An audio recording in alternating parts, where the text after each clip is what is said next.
This afternoon from Target Field, the final game of a week-and-a-half-long homestand. Final game of a short two-game series with the Chicago White Sox. An important win last night for Chicago. Their win over Minnesota drew them within 7 games of first place in the American League Central, and the Twins with a 2.5-game lead over second place Detroit. And with that, we bring you to Target Field, where it's cool, cloudy, but we expect to get this game in. Dick Bramer along with Bert Blyleven, and the Twins losing a ball game last night, handing the ball to Carl Pavano, whose record tells you he's 3-3, but by rights he could very easily be 5-1. Yeah, Carl Pavano's pitched outstanding ball game. He's going to be making his 7th start this afternoon against the Chicago White Sox. In his first 6 starts, 5 have been quality. And what Pavano's all about is, we saw it from Freddie Garcia last night, changing speeds, keeping the hitter off balance. He's had some very good starts against the Chicago White Sox over his career. He's going to need a good one here this afternoon because his mound opponent, John Danks, has been very tough this year in the American League. Over the winter, the Chicago White Sox tried to reinvent themselves. In the past, they've had the approach maybe of a slow-pitch softball team. It's hit the ball as far and as long as we can. But they tried to be more athletic, and so far, even though as a team they have struggled, they've gotten some encouraging results. Yeah, 37 stolen bases, unlike the Chicago White Sox, who kind of sat around and waited for that 3-run home run. They went out and got Juan Pierre from the Dodgers. Guy's leading the American League right now with 15 stolen bases. In last night's ball game, his first extra base hit, and then very good defense. Again, Mickey Rivers, right there. I mean, this guy he's a good ball player. And then also Alex Rios. Rios coming over last year, claimed off waivers from the Toronto Blue Jays, did not fare very well in a Chicago White Sox uniform. But this year, off to a great start. 12-game hitting streak. Last night, stole his 10th base of the year. So they're adding some speed. They're putting a little more excitement in their offense. Well, the Twins had a good opening series against the Tigers here at the beginning of this homestand. Split a 4-game series with the Baltimore Orioles. Hope to get a split against the White Sox and head out on the road on the right foot.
Sports North is brought to you by your local Northland Ford dealers.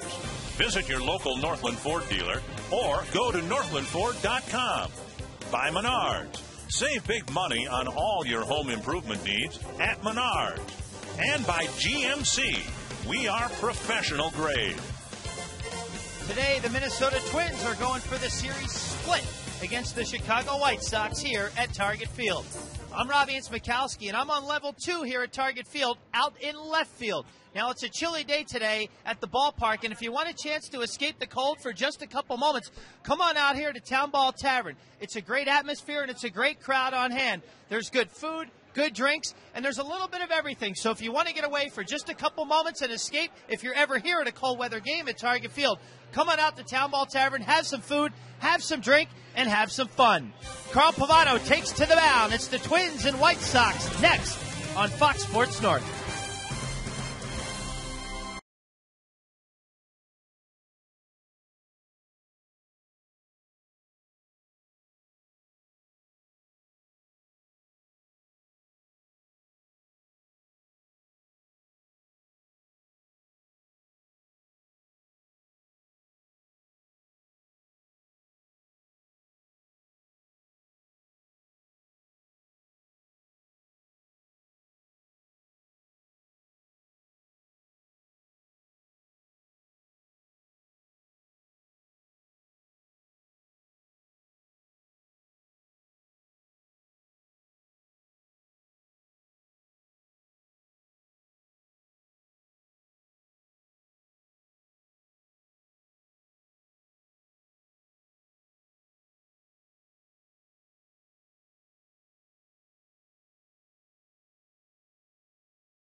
Of the homestand. Right now it's a 5-3 homestand because the Twins swept the Detroit Tigers.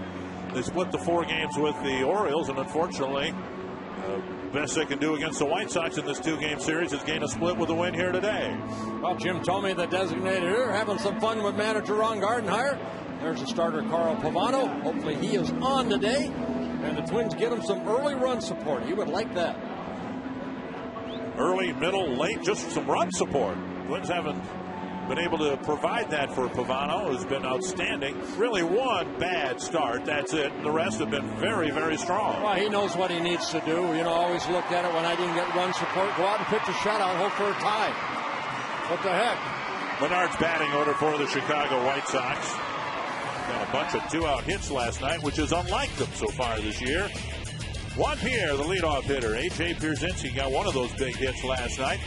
He'll be followed by Alex Reyes, Paul Konerko, Mark Kotze, Carlos Quentin, Mark Teahan, Gordon Beckham, and Alexi Ramirez. And the Dodge-Ram scouting report on Carl Pavano making his 7th start of the year. Yeah, we've talked about it. Run support would be nice. His last couple starts lost 3-0 and then 2-0 in his last outing to the Baltimore Orioles. 5 of his 6 starts so far have been quality starts, and a quality start is where a pitcher pitches 6 innings and allows 3 earned runs or less. In today's game, you know, back then when in the old days, that would be an okay start, not a quality start, an okay start. Northland Ford defense for the Twins, a little bit of a different look. Delman Young's in left. Art Span in center, Michael Canayer in right. Brennan Harris playing third base. Alexi Casilla, Orlando Hudson, Justin Morneau, Joe Mauer behind the plate. We were talking about Pavano with Juan Pierre ready to take his swings against him.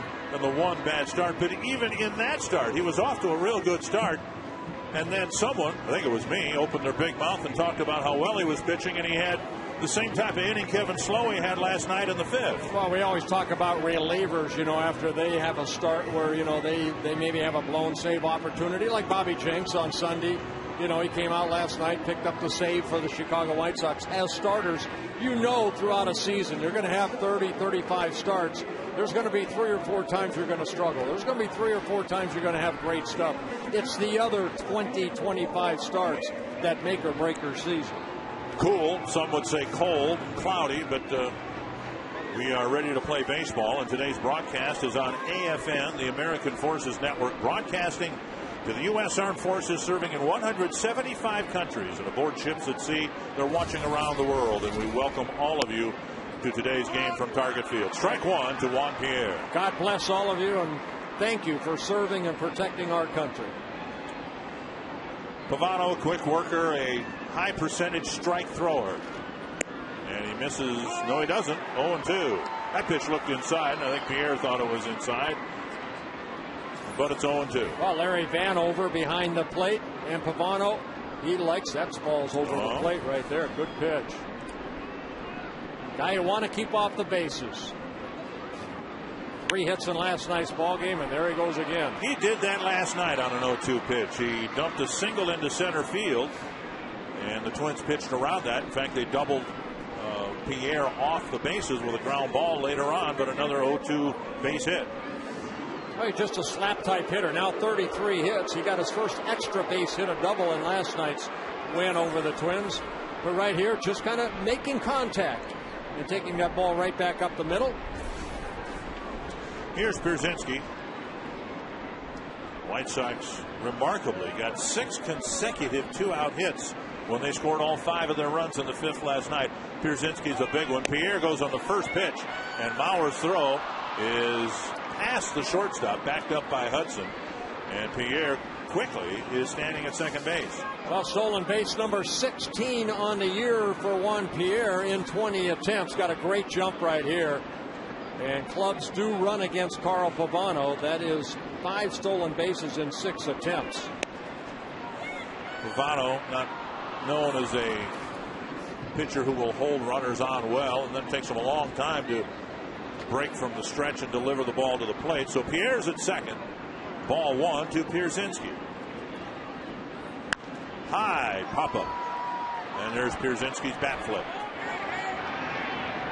And Harris with the catch, 1 away.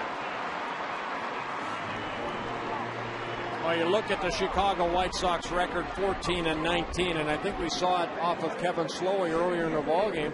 They're not doing the little things to try to win some ball games. AJ right there, he's got to try to pull that ball, try to hit that ball toward Justin Morneau or Hudson at second base. Instead, getting underneath it, trying to drive in a run rather than do the little thing to help a club win.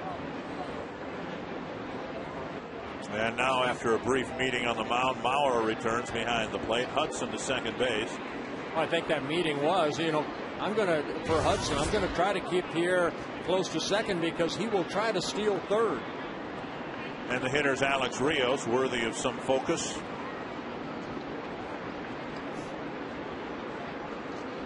And a first pitch strike from Pavano. We've talked, Bert, our hitters in our broadcast team. Well, Ron Coomer, Tim Laudner, Roy Smalley have talked about how low Michael Canayer holds his hands. Well, look how low Rios holds his hands. Yeah, but watch where those hands go. They go back up again. Everybody has a starting point. Some guys, remember Reggie Smith used to be way over his head. Oh, yeah. Even Carl Yastrzemski from time to time went way high. But once that pitch is delivered, they all bring that hand back to about the waist or a little bit above the waist so they can pop that bat toward the ball. I mean, Rios' hands are right at his belt. And Pavano misses the outside corner, 2-1. Last year it was deemed a folly, but the White Sox claimed Rios on waivers from Toronto. He didn't produce for them, hit under 200. But now he's been one of their better hitters in an otherwise disappointing first 6 weeks. 3-1, first base open, but the Major League's home run leader, Paul Konerko, on deck. Well, let's ask Ron Coomer. I know he's down in the camera well about, where Rios starts. Is that just a comfort level point right there, Ron? It is, Bert, and a lot of times what happens, guys, it's his hands. Most guys start him up high, and what his probably do is drop as he's going to the ball. So now he starts him low, and it forces his hands as he starts to take his stride to come up to where you want to launch from.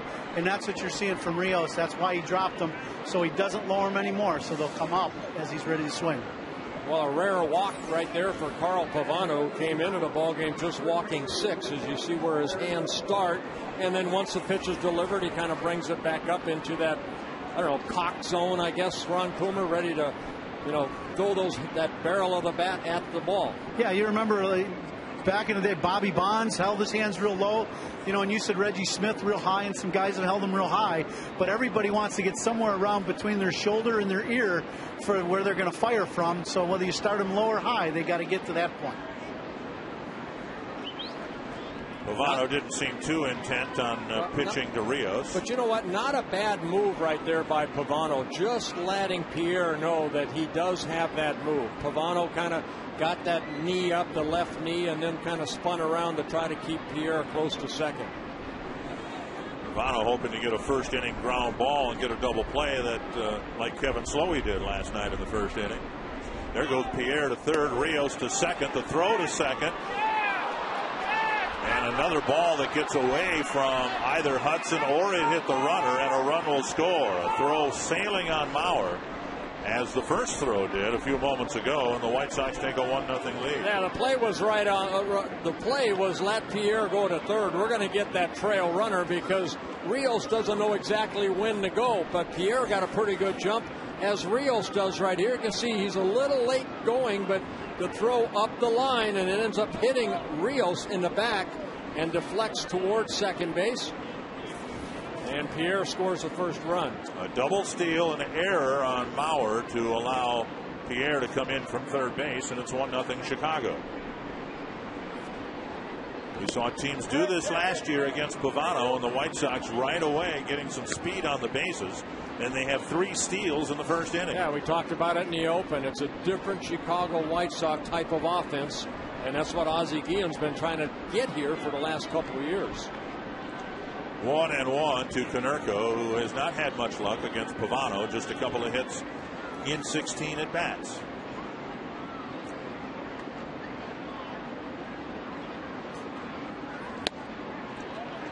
It almost looked like, even though it's early, Pavano was pitching around Rios to get to Konerko because he's had some success against him. Well, you fall behind on a guy that's on a 12-game hitting streak and swinging a good bat, even though it's in the first inning. You don't want to lay a cookie in there, and you do have a guy that if you can make him hit it on the ground like Paul Konerko, you've got a chance to get a double play. Check swing and a dribbler foul. Still 1-2. But what ruined all that is that, Pierre took off, Rios took off, the error by Mauer, and the White Sox, now have a runner at second base with 1 out and a very good hitter at the plate. So the speed of Pierre already a factor in this ballgame.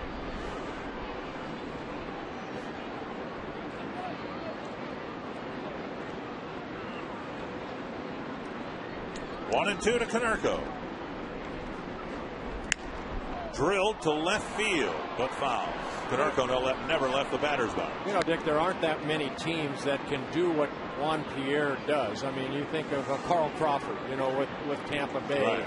You think of Ricky Henderson with the Oakland A's. I mean, they kind of set the tone of the ball game by just getting on like he did and then creating havoc on the bases.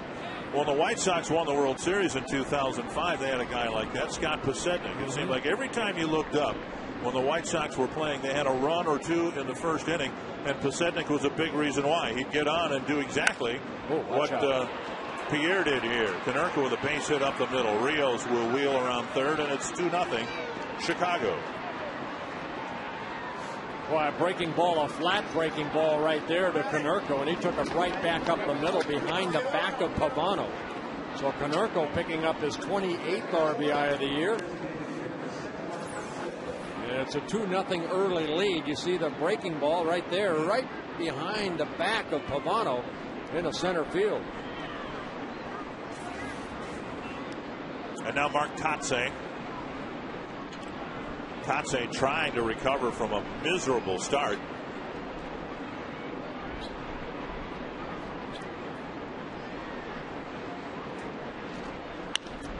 A pop up behind second base. Hudson out, Span in. They're all looking at each other, and Hudson makes the catch in short center, 2 down. And that'll bring up Carlos Quentin.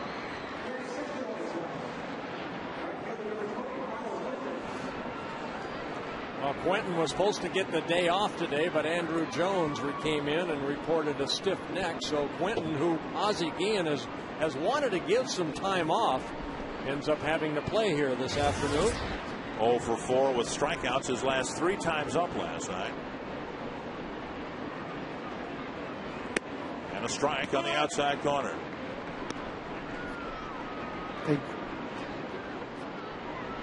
Quentin in his 3rd season with the Chicago White Sox, coming over from the Arizona Diamondbacks.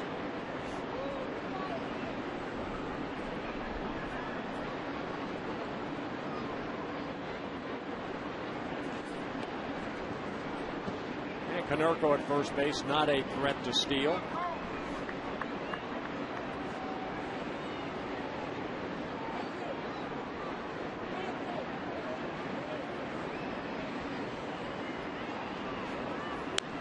Foul back, 2 strikes. Good fastball right there by Pavano inside.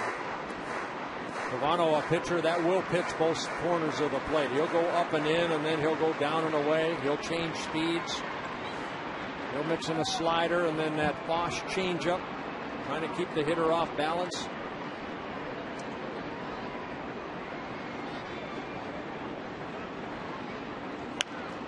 And popped up. Mauer coming back near the screen. And it's 2 rows back. A good example of a changeup right there, Dick. I mean, the previous pitch, a fastball in, and then he pulls the string, and Quentin way out front and pops it straight up.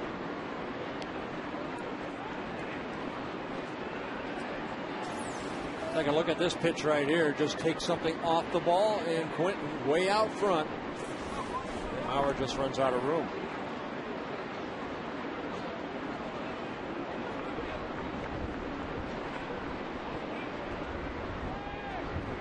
Up high, and it's 1-2. A lot of pitches for Pavano this inning. 21 pitches, 14 have been strikes. Pavano making his 6th career start against the Chicago White Sox. He's 3-2 with a very good 2.86 ERA coming into this ballgame.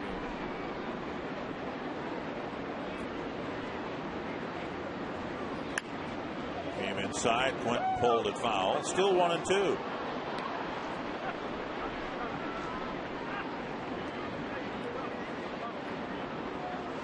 Look at the Chicago lineup, and eventually the White Sox are convinced it'll start producing more offensively. There are only 2 players in the lineup, in the starting lineup today, who were drafted and developed by the White Sox: Beckham and Ramirez. Ramirez, of course, a free agent signee out of Cuba. There's a called 3rd strike, and for the 4th consecutive at bat, Quentin is out on strikes. 2 first-inning runs for the White Sox, and it's 2-0 Chicago.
against Carl Pavano. Twins will try to strike back in their half of the first inning with the Menards batting order. Denard Span leading off. Orlando Hudson hitting second. Joe Mauer, Justin Morneau, and then Michael Kadire. Great numbers against John Danks. Then Jim Thome, Delman Young, Brendan Harris, and Alexi Casilla. And let's take a look at that Jeep scouting report on John Danks making his seventh start like Pavano. Fifth in the American League coming into this outing in ERA. For Danks, a 1.98 earned run average. And he's been good and bad against the Twins. He's had some good outings and he's had some bad outings against the Twins. 1-0 to Span. And now a strike. If you watch Danks, he's a kind of a miniature version of Mark Burley. Doesn't take a lot of time between pitches. Span drops a base hit into left center field. He hustles around first and will hold up there. So the Twins get their leadoff man aboard with a base hit. Let's check out the White Sox defensively, brought to you by Northland Ford. Juan Pierre in left, Alex Rios in center, Carlos Quentin in right, Mark Teahan, Alexi Ramirez, Gordon Beckham, Paul Konerko around the infield, A.J. Pierzynski behind the plate. Used to seeing Carlos Quentin in left field, but he gets right field now with Juan Pierre playing left field this year for the White Sox. And Quentin in last night's game, the designated hitter. Ron Coomer, what's John Danks going to try to do against the Twins offense here today? Well, depending on who he gets, especially with right-handers like we got Orlando Hudson up now, Bert, he's got a very good cutter or fastball that comes into the right-handers. The big key I always felt as a hitter, I liked when guys tried to cut the ball into me. The big key, though, is making sure you get a strike. It's real easy to go out of the zone and the ball starts diving down at your feet and you start swinging at it. So with his cutter for the righties, like that, make it be a strike. To right field, Quentin a couple of steps back, one away. Just make that pitch be a strike. He's got a good changeup away. He's had real good location here as of late, why he's pitched so well. And for the lefties, I think what's going to happen is he's going to pound our two big guys in to try to get them out of the way. But he's going to come in hard and come in a lot against Joe, and especially Justin. Hey, Ron, wouldn't you say he throws a little bit harder than Mark Burley, but a lot of the same type of pitches? Very similar. I would agree. Big key today for the right-handers. Pick a side of the plate. I would pick the inside part of the plate and just look in all day long. The numbers against Danks are the opposite of what you would expect. Ron Coomer talked about the cutter inside the righties. Right-handers are having a tough time against them. They're only hitting 179, but lefties in the league are hitting 318. Yeah, 318. He's given up, only a couple home runs, one to a lefty, one to a righty, but opponents overall hitting 220. And some of the left-handers like Joe Mauer, pretty good success against John Danks, 10 hits and 29 at-bats. Mauer this year is hitting .414 against left-handed pitching. Down and away, and it's 1-1. And if you're at home and you're saying why does Joe Mauer have so much success against lefties? It's because he handles both sides of the plate so well that left-handers sometimes have a tough time going hard in for a strike. So they'll try to pitch Joe away, and that's where he hits the ball so well the other way.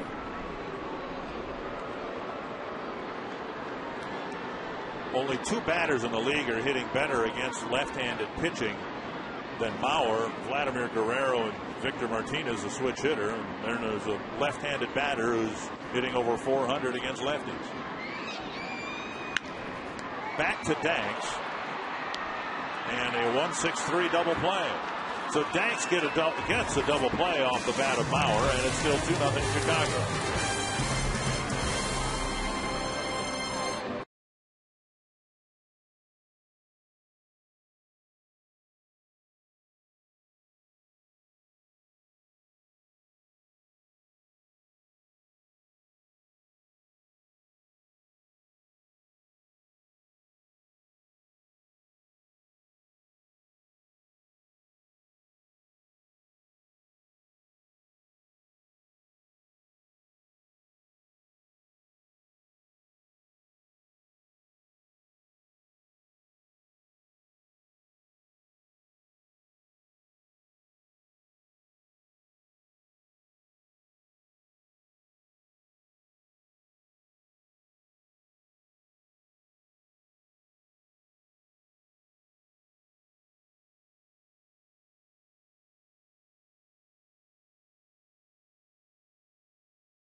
Tavern, I've got these heat lamps behind me.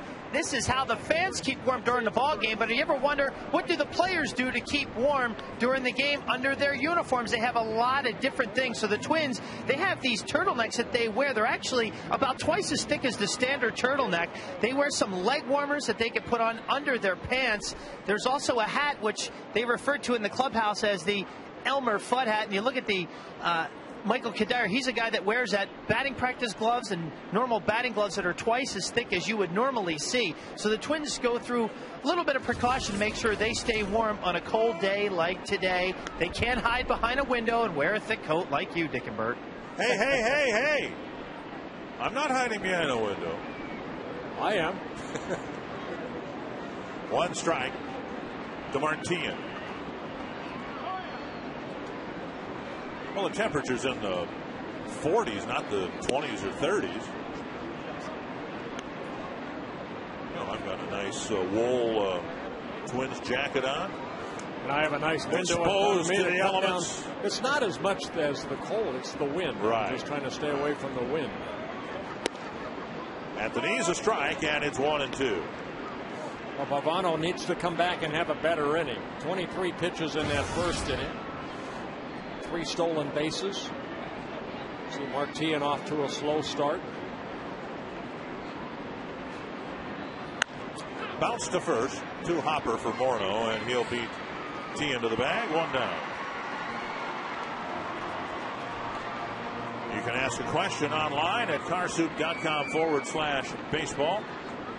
Today's question comes from Mark Riley up in Hermantown, up around Duluth. Do players have any secrets to keeping their hands warm on a cold day like today? That question addressed to you and Ron Coomer. Well, as a pitcher, you get an opportunity to blow on your hands out on the mound. There's a base hit to left field off the bat of Gordon Beckham jumping on that first pitch. I would imagine a hitter, Ron Coomer, that probably, has more, you wear the extra gloves like Beckham does right there. Just to try to keep your hands warm. Yeah, I always wore Franklin guys made that glove, the batting glove that we were talking about, Robbie, was with kind of an aqua sock on the back of it to keep your hands warm. And then it had a batting glove, just a normal batting glove on the side that you'd put on the bat. To me, those gloves were outstanding, eliminated all the issues, the stinging issues that you see, on days like today. The other thing for my throwing hand, I would put, like those hand warmers in my back right pocket and carry that in my back pocket, just to keep my fingertips warm, while you were walking around the mound, Bert, trying to get yourself warm. So those are a couple things that you try to do just to keep your fingertips warm. 1 strike to Ramirez. And Pavano comes inside, and it'll be a call to strike with Ramirez making contact, I think, with the bat. Well, again, Ramirez, we talked about it last night. He's right on top of home plate. And right there, you can see it, a foul tip. It actually never hit his hands or anything. I don't think so, Just hit the bat. Yeah. And he's kind of a, lunger anyway. You can see he goes into that pitch. And he shows off kind of like, that ball hit him, but the ball did not hit him at all. It hit the bat. Pavano comes up and in, gets strike 2. Most guys stand right here. I mean, this is an area that, most hitters feel comfortable at. Where you can see Ramirez, great shot right there, how close he is to home plate. And up towards the front of the box. Mm-hmm. And they've got him picked off. So Beckham finally gets to first base. Twins with too many throws. Come on, somebody. There you go. Now Pavano picked Beckham off, who finally got to first base on a hit, and then he's taken off the field being picked off. Yeah, second pickoff of the year for Pavano. Beckham with a couple stolen bases right there. Pavano throwing over. You'd like only 1 throw right here, but there's another throw, and every time you make that little throw, there's always a chance of somebody dropping the ball. But Beckham is picked off. And now a base hit up the middle. So the scoring play 13436, which I think is the zip code for Concord, New Hampshire. I I don't know that. Twins baseball is brought to you in Sony High Definition. So first time through the order, the White Sox get 4 singles, a walk, 3 stolen bases, and a couple of runs. And here's Juan Pierre, who got the base hit on an 0-2 pitch up the middle and ended up scoring on a Joe Mauer throwing error. And Ramirez a threat to take off here. There's a bunt and a good one. Mauer picks it up, fires, got him on a very close play. So Pierre tries to bunt for a hit, almost got there, and there he and Hudson again joined at the hip down the right field line.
ExploreMinnesota.com and plan your next Minnesota vacation today. That's the Lebanon Hills Regional Park in Eagan, the largest park in the Dakota County Park System, almost 2,000 acres big. The park offers miles of trails and a lot of lakes for year-round outdoor sports, recreation, environmental education. Of course, a lot of people are going to be heading up to the whatever lake for the fishing opener on Saturday, the walleye opener. I'll remind everybody to be safe. Take your time. Probably won't have any choice. The roads will be so congested you'll have to drive slowly. And catch a lot of fish. Here's Justin Morneau leading off the second. 2-0 now the count from Danks to Morneau. We're going to be in New York for the fishing opener. Talking about being 180 degrees away from being in the wilderness, hearing the loons calling. Morneau draws a 4-pitch walk. The only thing we'll be hearing is taxi cabs honking on Saturday. Morneau with a home run last night and a deep one to center field that might have gone out in the other place. After Justin, his 8th home run of the year, that made the score 5-2 at the time. And then later in the ball game, he crushed one to straightaway center at 411 feet. Kanayer lifts it to short right, and Quentin comes in. He's quickly retired, one away. I think one thing we've seen, Dick, about this ballpark, if you can make it as a pitcher to hit it between the 370 mark and maybe the 360 mark, it's a nice pitcher's ballpark. But we've seen the ball jump down the left field line. We've seen the ball jump pretty good over that wall in right field. I think it's fair for both sides. And the that's pitcher now. And the offense. That's now. Right. Once the weather warms up and the wind changes direction a little bit, it might be completely different. Yeah, that ball that Justin hit last night, maybe in 2 months when it gets warmer, that may be, like a Jim Thome shot off that batter's eye in straightaway center. And here is Thome. He drilled one to center field off Bobby Jenks in the 9th inning. You look at the stats, and they say that Joe Mauer has just 1 home run, but there have been 2 or 3 here that he's hit to left field. that probably would have been home runs a year ago indoors, and they've died on the warning track here at Target Field. Yeah, so it's an adjustment for the players. A Metrodome for 28 years, a lot of great memories there. This is a new ballpark, a beautiful new Target Field where players will get accustomed to as far as the dimensions. And it's cold still. The ball doesn't jump real well in cold weather. Well, Danks having a tough time hitting the outside corner to Thome. He walked Morneau on 4 pitches. And now there's the outside corner, 3-1 to Thome.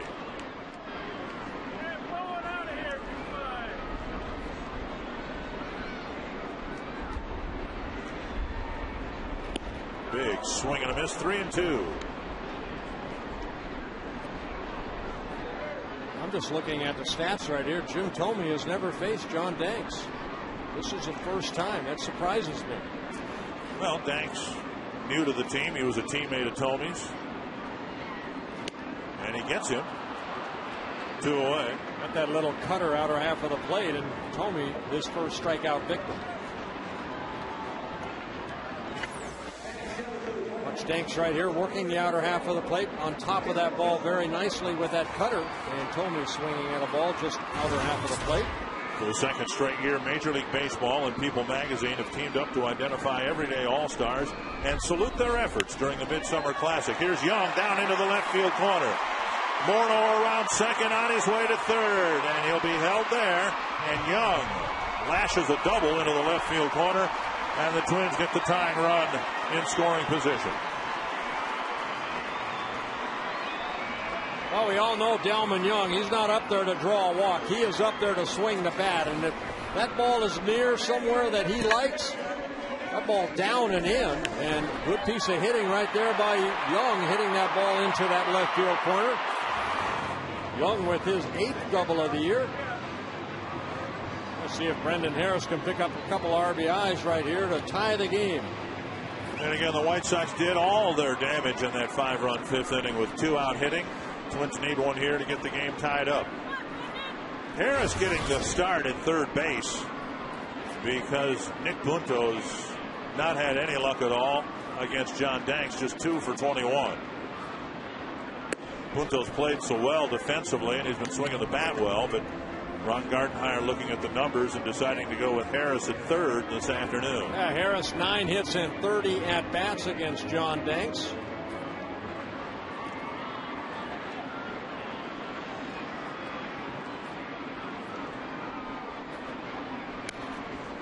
Foul back, 1-1.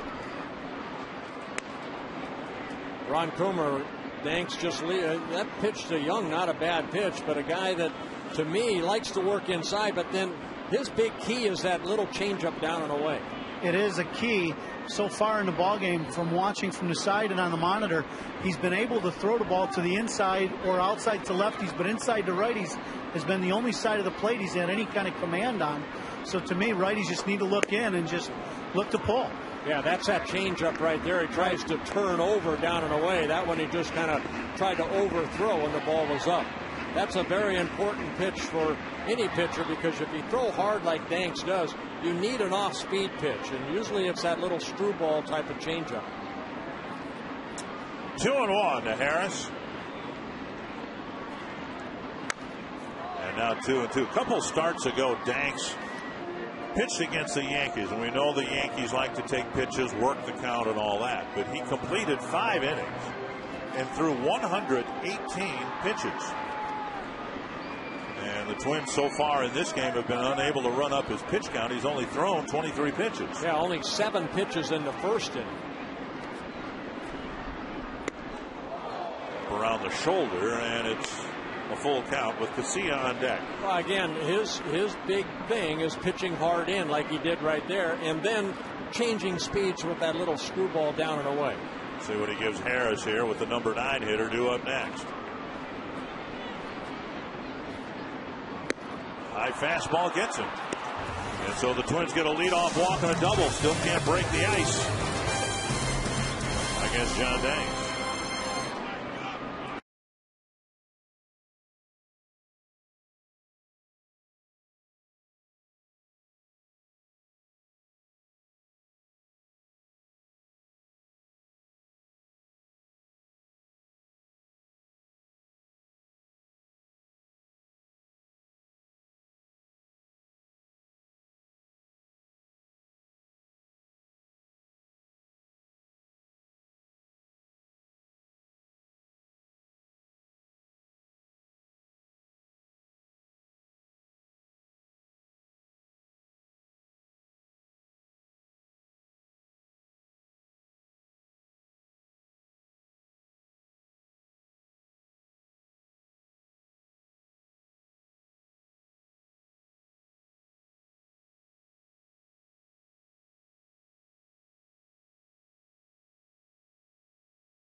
83rd birthday, and Roy is celebrating his 87th birthday. So 83 and 87 equals a lot. 170. Okay.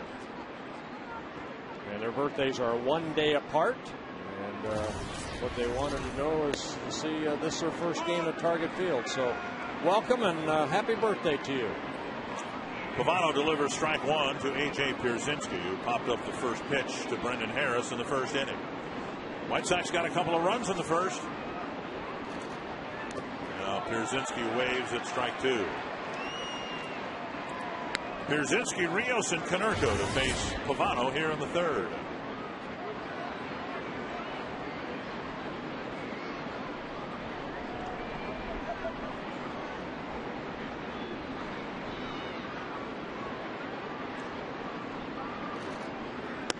High fastball, and Pierzynski lays off. 1-2. Well, speaking of birthdays, I'd like to wish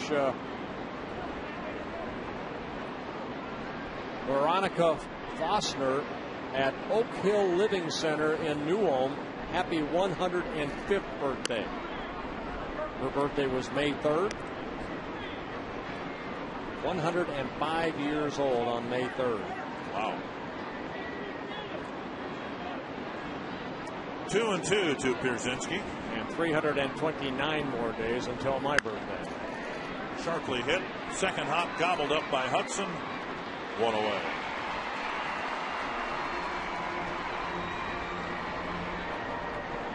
So Pierzynski retired. That'll bring up Alex Rios.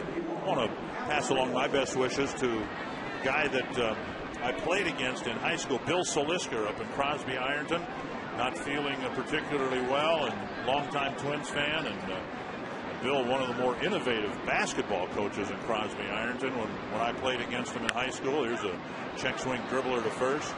You know, a lot of coaches come up with a defense if there's somebody on the other team that really scores a lot of points, you know, a top player. And when we played against Crosby Ironton, he came up with an innovative defense for our team that completely ignored the fact that I was on the floor. They let me go wherever I wanted to go, and didn't care if I had the basketball or not. They wanted you to have the ball. They said, let me shoot. I thought that was pretty innovative, Mr. Solisker, one of the great basketball minds, recognizing talent or lack of it. Two quick outs here in the third. And a strike. Konerko got the RBI base hit, driving in the second Chicago run in the first against Pavano.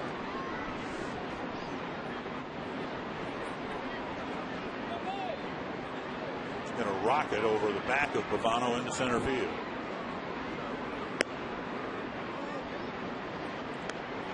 As much as the White Sox have changed from a year ago, for heaven's sakes, Jim Thomey's in a Twins uniform, not a White Sox uniform. There might be more changes ahead. Paul Konerko's a free agent after this year.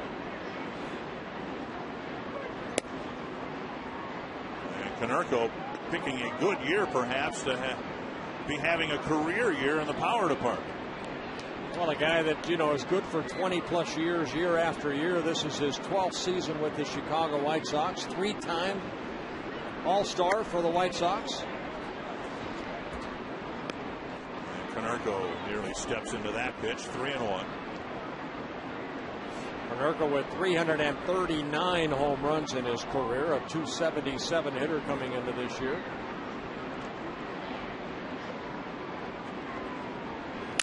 Snap bat, and just out of the reach of Casilla.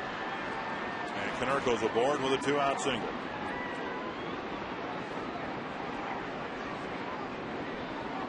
That'll bring up Kotsay. Well, not a bad pitch right there, but Konerko, you see how quick his hands are. Gets the barrel of the bat out, even though the bat breaks.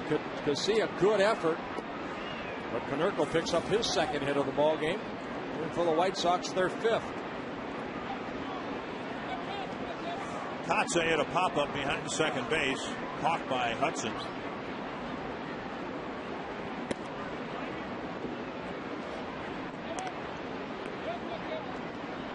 Kotsay not quite the presence that Thome was, hitting behind Paul Konerko. And then Kotsay, even in his prime, not the presence of Jim Thome. He's off to a real slow start this year.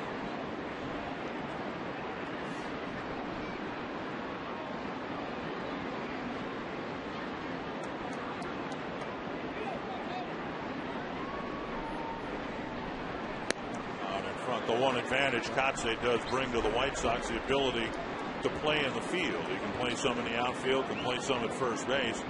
I remember when Kotsay was a #1 pick by the Florida Marlins back in 1996. They were kind of came out of Cal State Fullerton in Southern California. He was kind of the next superstar, they said, to come out of college. It has not really panned out for him.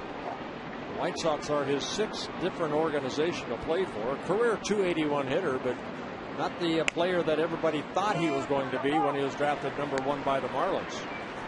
And Twins fans may remember he was the guy that hit the sinking liner in the playoffs back in 2006. Torrey Hunter went for the dive and came up empty. The ball went by him, and Kotsay got an inside the park home run that helped the A's eliminate the Twins. 1-2. The runner goes, and Konerko takes off from first base. Kotsay strikes out. Konerko might have gotten a stolen base, but instead Pavano strikes out the designated hitter.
Who you think will be the Arby's value player of the game? Text the word value followed by a space and the player's name to short code 234-234. And so far, Justin Morneau and Michael Cuddyer, the front runners. And we'll have the final results on our postgame show.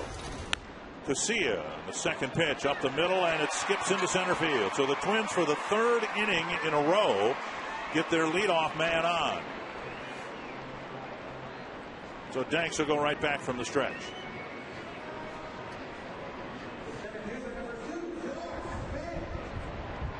Span dropped a base hit into center field to lead off the Twins first. Twins haven't scored against Danks, but he hasn't given up many runs. His 1.98 ERA, 5th in the American League in that category. Span spins away. 1-0. Well, we saw in last night's ball game, that little fake right there brings Tian in, the third baseman. He'll be playing on the grass. It was Span last night that hit one off the glove of Tian. Ended up getting a base hit. Cuts down that range of that third baseman if you got a chance to bunt. And that drifts outside. 2-0. Twins got the leadoff single in the first. Danks got a double play ball off the bat of Mauer, and then the Twins put together a threat after Young's 2-out double, and Danks struck out Brendan Harris.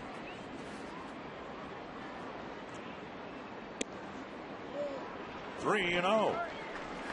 Danks making his 15th career start against the Twins. 4 wins, 5 losses in his career, but a 5.13 ERA, and that's like the scouting report, the Jeep scouting report. I said he's had some good starts and he's had some not so good starts. Right down the middle, 3-1. Made his major league debut against the Twins in Chicago back in 2007. He lost 3-1 to Johan Santana. And then later in May, he ended up winning his first game against the Twins, major league game, when he beat the Twins 6-3. And Span draws a walk, so another good start to an inning. See if the Twins can keep the line moving here in the 3rd inning. Yeah, second walk of the ball game for Danks. He came into this ball game 11 walks in 41 innings pitched, falling behind 3-0, then missing with that high fastball. Hudson, after Span singled in the first, very early in the at bat, hit a little fly ball to right field for the first out of the 1st inning. Hudson has 1 sacrifice on the year. His 2 home runs coming from this side of the plate. Hudson, where he's hitting .273. White Sox looking maybe possible bunt. Down low, ball 1 corner. Infielders are up. Hudson's looking for his first hit since getting a game off with a sore shoulder. 0 for 4 last night and 0 for 1 today. While the Twins are playing the White Sox here, the Yankees and Tigers are playing the first of a split doubleheader in Detroit. No score on the 4th. There's a square, and Hudson takes ball 2.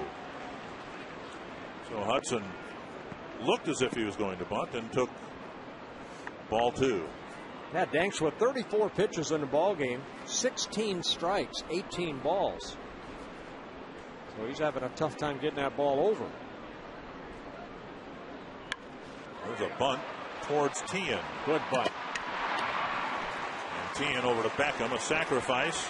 And now the Twins need a hit from Mauer or Morneau to tie the game. Yeah, it's a great bunt right there because you make that third baseman come in and field the ball, and that leaves third base pretty much open. So Casilla could get to third and then get Span over to second. You see Tian, you see Ramirez actually coming over. Could have been a play at third, but instead Tian makes sure he gets the out at first base. Infield will play back here. Mauer at the plate. He hit a comebacker to the mound. And Danks started a double play to get the White Sox off the field in the first.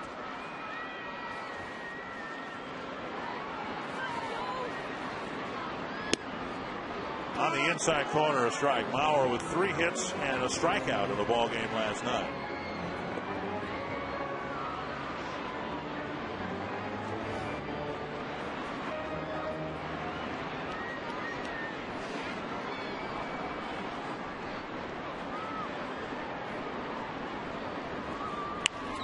And now 2 strikes. The strikeout last night came at an inopportune time for the Twins. Mauer up at the plate with runners at first and second and 2 down. And Garcia struck him out on an off-speed pitch. Yeah, he threw a nasty fork ball to Joe Mauer that struck him out. And Garcia did another great job against the Twins last night. There's Freddie Garcia, his 10th career victory against the Twins. The Twins need to get a run on the board here. They had a chance in the second but couldn't get a 2-out hit. Now they're looking for a 1-out hit.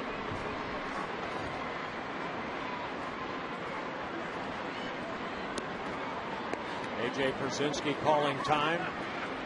Going to go through a new set of signs.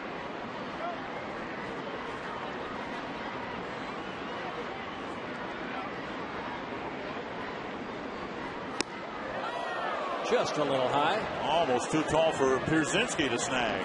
1-2. Well, A.J. wanted to go up the ladder, but that's way on top of the ladder right there. See A.J. getting up, but he was about halfway up anyway, so all he had to do was stand up. 1-2 to the Twins catcher. Snapped his bat. It'll score a run. Beckham to first. And Casilla coming in. It's a 2-1 ball game. Yeah, Mauer picking up his 14th RBI. Got the ball by the pitcher. That allows Casilla to scoot home and then also Span over to third. So the Twins cut the lead of the Chicago White Sox lead in half. And now the Twins looking for a 2-out hit to tie the game. Check swing, 1-0.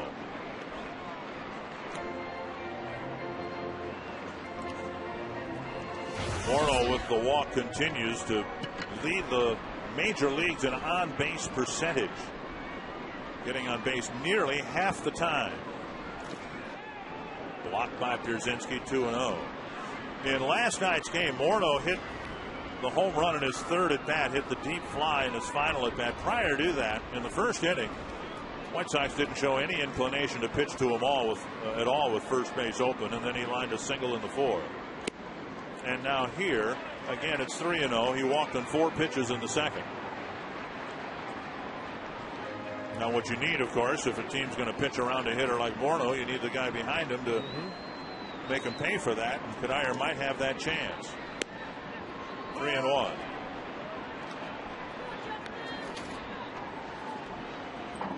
The game of baseball in a lineup is protection. And Justin is well respected by other teams. They don't want him to beat you. And they go, Justin started walking toward first base. He thought it was ball 4. Larry Vanover behind the plate here. Calls that a strike. 3-2 to Morneau. Foul back.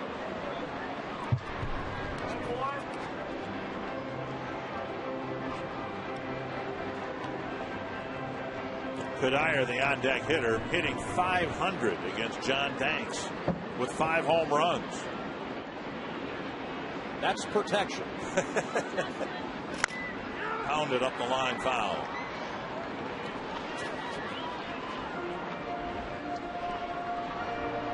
Cuddyer looking for his first hit of this series, hoping to have that chance here this inning.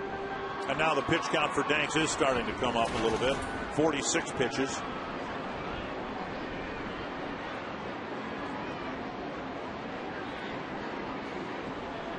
Another 3-2 to Morneau. Up the middle. And a base hit. And the game is tied. So Morneau with a 5-hopper through the infield. Span scores, and the Twins get a big 2-out hit to tie it up. Remember when Baltimore was in, they had that Morneau shift along with Jim Thome. White Sox do not do that. And a lot of times this is where the shortstop would be playing, is pretty much up the middle. You see the shortstop Ramirez playing a little bit up the middle, but not as over-exaggerated as we've seen with Baltimore. So Justin picking up a big RBI, his 23rd of the year. And the game is tied. And now Danks misses inside to Cuddyer, ball 1. 17 hits in 34 at-bats for Cuddyer against Danks. Remember when Danks pitched game 163 in Chicago at the end of the 2008 season? Twins had one chance to score, and it came because of a Cuddyer double hard off the fence and left. In that game, the 2 hardest hit balls, one for Chicago, Thome's home run to center, he hit that with backspin. Cuddyer hit one just as hard with topspin that hit against the fence and left. Later on in the inning, Cuddyer was thrown out at the plate by Ken Griffey Jr. 1-2. Up the middle and through for a hit. And Morneau will hold up at second base. So the inning continues, and the Twins starting to get some 2-out hits to continue to build a threat here in the 3rd inning.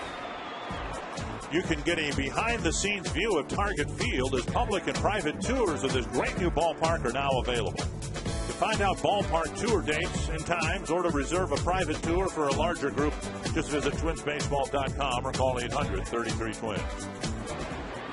Quick trip to the mound by pitching coach Don Cooper. Prior to last night, the last time the White Sox played a game outdoors in Minnesota, Don Cooper was the starting pitcher for the Minnesota Twins at Metropolitan Stadium. Danks has been the anchor of the Chicago rotation through the opening weeks of the season. He's having a tougher time of it here this afternoon. Big spot now for Thome.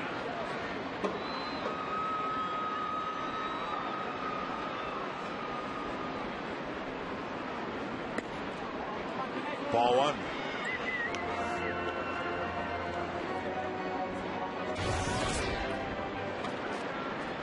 First at bat, almost everything away to Jim Thome from John Danks. Watch A.J. Brzezinski move behind the plate, outer half of the plate again.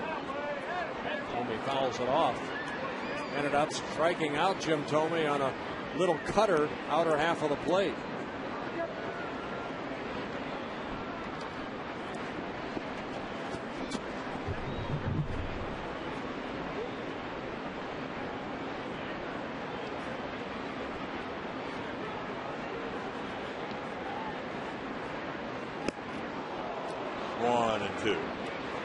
Mentioned that Mark Kotze has the advantage of being able to play a defensive position.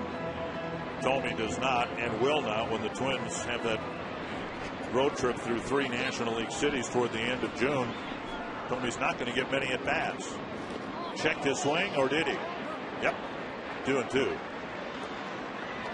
know, the White Sox had that dilemma all those years, wanting to keep Thome's at bat in the lineup, or his bat in the lineup. But then what do you do when you're in a National League park and there's no DH? Well, put him at short. 2-2. And an off-speed pitch floats over the outside corner, and the Twins strand at 2. But they score 2 to tie the game at the bottom of the third.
Of the third. Yeah, Juan Pierre kind of got the offense going for the Chicago White Sox. He stole a couple bases. Rijos stole a base. Konerko with a couple singles, the RBI single in the first inning, and Justin Morneau just got a big 2-out RBI single to tie the game in the third.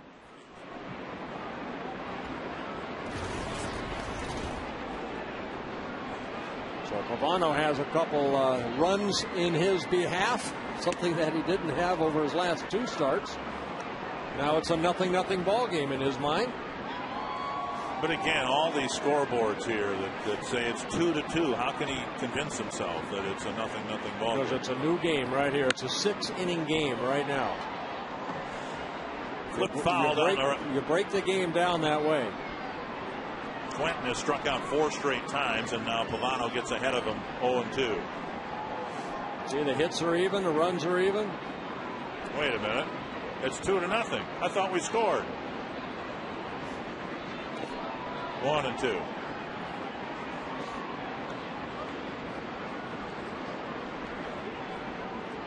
Well, Pavano, 50 pitches, 35 strikes.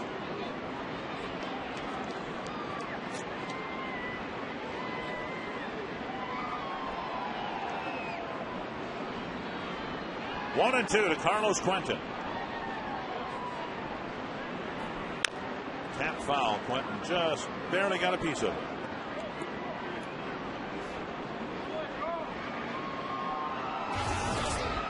And Quentin added to the lineup. Andrew Jones taken out of the lineup with a sore neck. White Sox have an off day tomorrow, as do the Twins.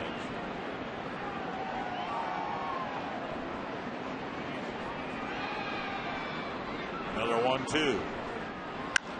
High fly, center field. Quentin makes contact.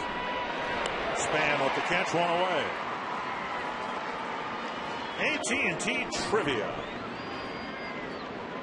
Twins have played 33 games. We've had 33 questions, 33 correct answers from the booth.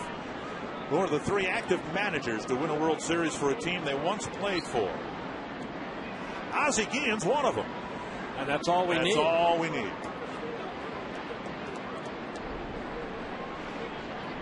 Here's Mark Tien. I'm going to go with Joe Girardi. There's another one.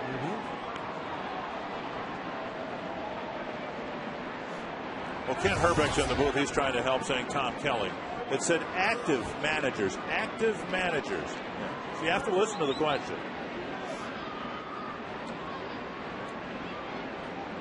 One strike, and Tien drops a bunt down up the line. Foul. I want to pass along our condolences to the family of Dolores Bowers from Lake Park, Minnesota. A great Twins fan, passed away last week.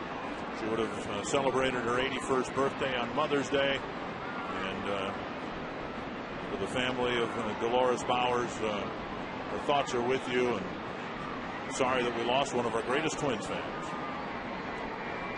2 strikes to Tien.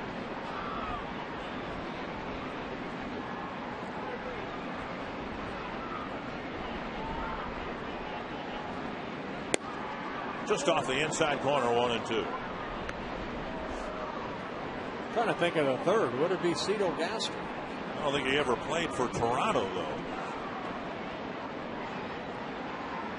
Jim Leland was in the, well, they didn't win the World Series anyway. They got there. He was in the minor league system for a long time with the Tigers. Down the right field line, foul. Well, we'll figure this out here very quickly.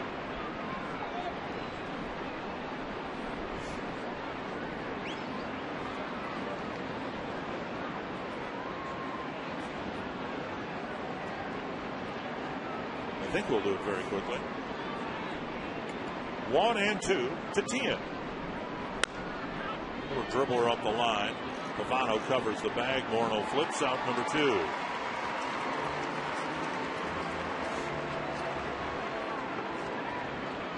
Lincoln Mercury key stat.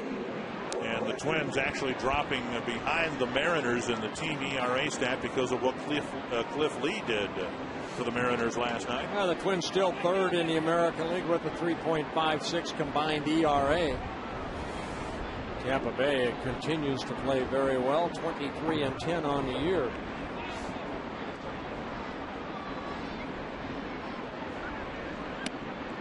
Strike on the outside corner to Gordon Beckham. Beckham jumped on the first pitch from Pavano and got for him a much needed base hit to left field, and he was promptly picked off. White Sox obviously feel they can run on Pavano. They stole 3 bases in the first inning. Beckham was headed, he thought, on his way to a stolen base when he was picked off, and then Konerko, of all people, took off in the 3rd inning. 1-2. Konerko leaving because Justin Morneau was not holding him on.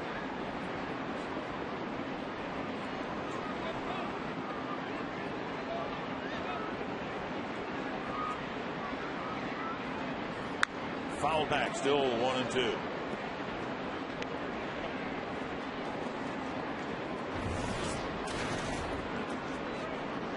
Another sellout or near sellout crowd. I think this one will go in the books as a sellout.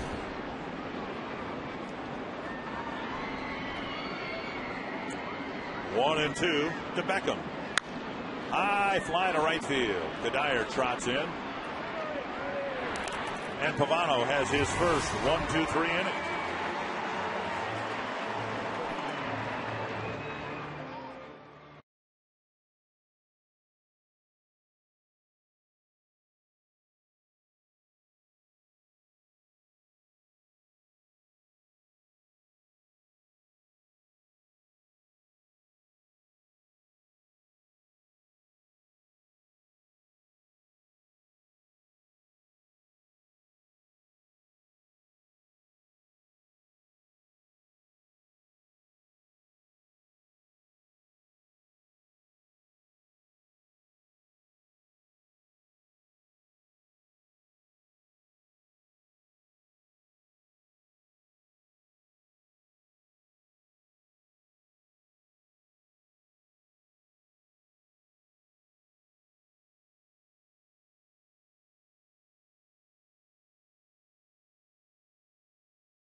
Brought to you by Grand Casino. The best stories start here. By Lincoln Mercury. Visit your local Lincoln Mercury dealer or go to experiencelm.com. And by AT&T. Find out what's possible with the nation's fastest 3G network. AT&T. Rethink possible. We are tied at 2. John Danks dropped a curve, missing ball 1 to Delman Young, and now missing inside again, 2-0. Yeah, Danks has really fallen behind on most of the hitters here this afternoon. 16 batters faced, but able to get strike 1 on only 6 of the 16. And he's starting to morph into that pitcher that pitched against the Yankees a couple starts ago when he threw an extremely high number of pitches in 5 innings.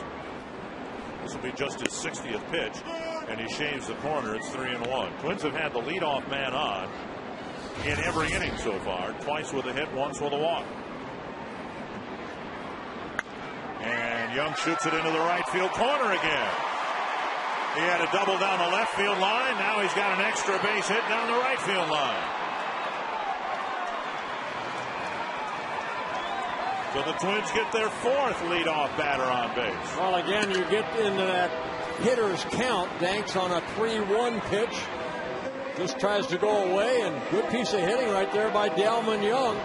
We saw him in his first at-bat take a ball down and in down the left field line, and that's a fastball away. He just took that way. Fox Tracks brought to you by the Minnesota Department of Public Safety. Here's Brendan Harris, went down swinging, leaving a couple of men in scoring position in the second. Here, his job is just to get Young up to third base. Yeah, that inside-out swing. And Danks, the pitcher, comes inside, tries to induce a ground ball the other way, or a pop-up, 1-0 the count.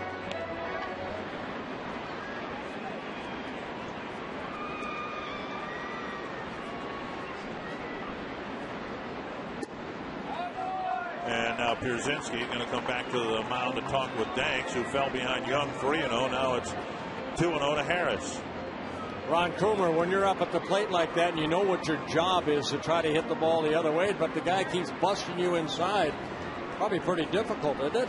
It is very, and the big key, some guys will take just a couple inches and step back off the plate a little bit, Bert. Other guys will, like right now, you're just taking pitches. You have to make sure you get a strike, because if he throws a strike, you can inside out that ball the other way. There it is. Yep.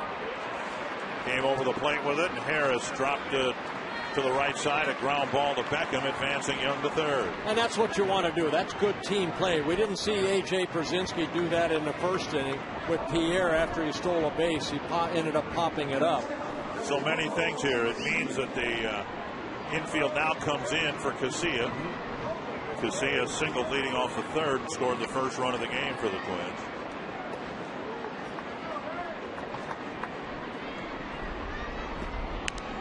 And Casilla swings away and fouls it to the backstop. Hey, Ron, one question as a hitter. When you have the infield in, like the White Sox do right here, now if you're Casilla, does that make you feel more comfortable? I mean, with the infield in, does it make you feel like you can get a hit a lot easier? A lot easier, definitely. The one thing you want to do as a hitter is you want to get the ball up, because you want to elevate the baseball if you can. But I would look in, too, right now, because you know you're going to get that fastball in. There you go. Right to the third baseman, tee in. And Casilla is gone. That'll leave it up to Span. And that's all you can do. Great at-bat by Harris. You hope that the next guy can hit a sacrifice fly or get it through the drawn-in infield. But Casilla got a pitch that maybe he kind of chopped that rather than trying to hit that fly ball. But, Harris did his job, and Casilla just unable to drive in right now, Young. So hopefully, with good two-out hitting by the Twins, Span hopefully can pick him up. A base hit in his first at-bat, a walk in the third. Twins tied it up last inning with a two-out hit, and now roller right side into right field. Young scores, and Span delivers a big two-out hit, and the Twins take their first lead. Boy, that makes Casilla feel better. That makes Harris feel better that he did his job. Casilla unable to do it. So with 2 outs, Denard Span jumping on the first pitch, and very good two-out hitting right here. Span waiting back so nicely. Beckham diving for the ball, but the ball ends up in right field. And Span picks up his 17th RBI. Not bad for a leadoff hitter. Here's Hudson. Twins have not even attempted to run against Danks. A good pickoff move. Now they're playing with the lead. And Hudson at the plate.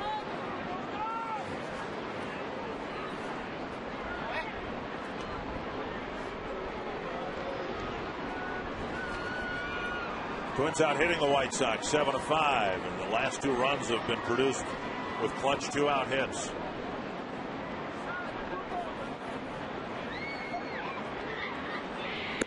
Up high, ball 1. Boy, tough to run off somebody like that can utilize that slide step like Danks does, and then has a very good move to first. He's as quick to home as a left-hander as a righty. Righty tries to be with a runner at first. Another throw over. Ron, you don't see too many lefties that have that slide step. No, he's got 2 different motions to the plate and to first base. He's got a slide step motion to home, which you just talked about, and kind of that same slide step to first, and then he'll kick his leg up, you know, kind of conventionally right there and throw to first base. I think Danks going to the slide step to first and to home is mainly just to kind of protect AJ, because guys like they like to run on Carl, they like to run on AJ a little bit too. Hudson takes a strike, and it's 1-1.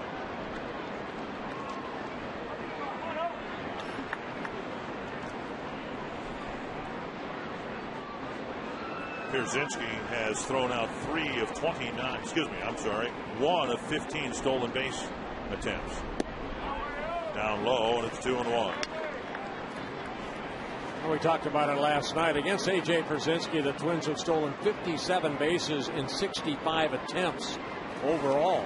An 88% success rate. But again, Danks tough to run on. 2-2. Well, you're not running on the catcher here. You're trying to time it with John Danks, but like Ron Coomer said, he's got so many different moves, and Span just trying to get a comfortable lead.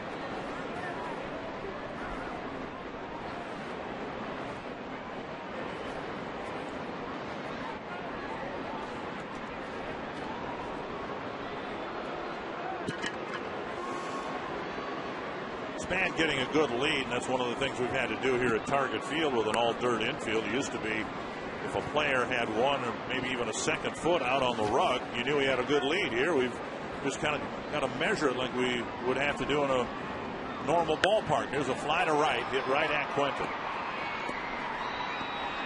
And that'll end the inning. Started with a double by Delman Young. He scored on a 2-out single by Span, and the Twins have a 3-2 lead.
Becky here with the rest of the Amber family. And look at this. She's got, Bert, 3 brothers from Alaska, 7 sisters from Minnesota, 6 in-laws, a total of 16 people here. We have $100 in Minnesota State Lottery tickets to give to Becky, and let's hope we send the family off with a wonderful prize. Thank you, thanks to the Minnesota State Lottery. It took a lot of organization. They told me the story, Bert. We don't have enough time to tell it of how they put this together. Very nice, very nice. And they are hereby circled. Welcome to Target Field. 1-0 to Alexei Ramirez. He hacks it to the right side. And Hudson fires to first. Morneau has it, 1 away. And now Pavano looking very much like a pitcher who's found a groove. 1 down in the 5th. That'll bring up Juan Pierre. Yeah, that first time around the batting order, the White Sox were able to get 4 hits and a couple runs. Only 1 hit the second time through the lineup. That was a single by Paul Konerko. Pierre with a ground ball single up the middle, a run scored in the first. Then he tried to bunt his way aboard in the second, and Mauer just barely got him to end the second inning.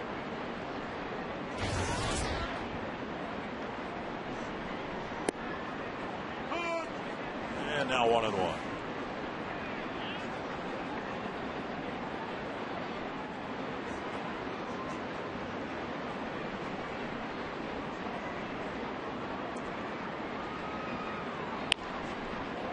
And he fights one off and dumps a base hit into right field. So now pitching with the lead, we'll see if Pavano can succeed in keeping Pierre at first base. You know, I talked about the singles that he's had. 34 hits on the year. We saw him last night get his first extra base hit. But, I mean, singles are like doubles or triples to this guy. Because he gets on base and he can steal bases. 17 stolen bases on the year, leading the American League. He went on the first pitch in the first inning and stole second. Longer hold and now a throw over. You know, like we talked about, Pavano, not a guy that's going to pick off a lot of guys. All he can do is do what he did right there. Try to change your timing as far as how you try to, you know, keep that guy close. A lot of stolen bases in his career. Not on the first pitch, and Pierzynski lifts a lazy fly to left. Up near the edge of the track, caught by Young.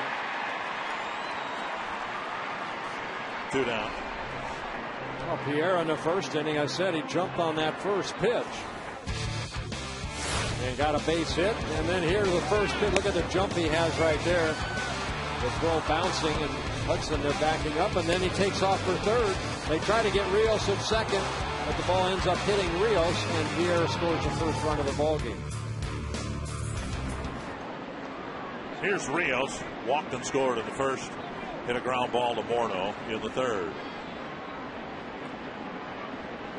In retrospect, the walk to Rios in the first inning, a pretty big walk, because it set up the White Sox for the double steal and the eventual first run of the game. And, of course, the second run scoring on Konerko's single. I don't think Pavano's going to worry that much right there. You have 2 outs. You have to get the guy at home played out.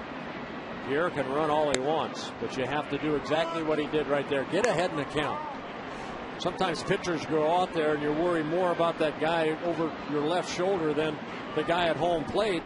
And then you make a cookie pitch and all of a sudden, you know, a home run. And then you say, why? Why did I worry so much about that guy at first when I should be getting this guy out with 2 outs at the plate?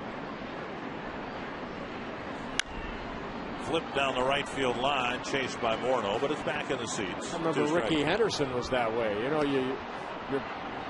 you make a mistake, he gets on base anyway. I mean, the guy can steal off of anybody. Like, he's going to not steal off of me. I remember one time he stole second and third with 2 outs, and I kind of looked at him and said, try to steal home. Go ahead. I'll get the guy out at home, which I was able to do, thank goodness. And he stayed at third. He stranded at third. But he got 2 stolen bases.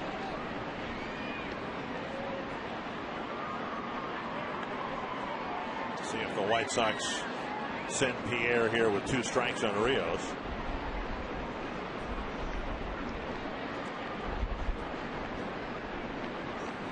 And Pavano doing exactly what I talked about. Just kind of hold it, and then go. And they pitch out thinking that the White Sox might send him. Yeah, why did they send him there, or would they maybe send him because, you know, I mean, it's Rios might start the next inning if Joe Mauer's able to throw him out. If not, then Rios is up with the runner at second base.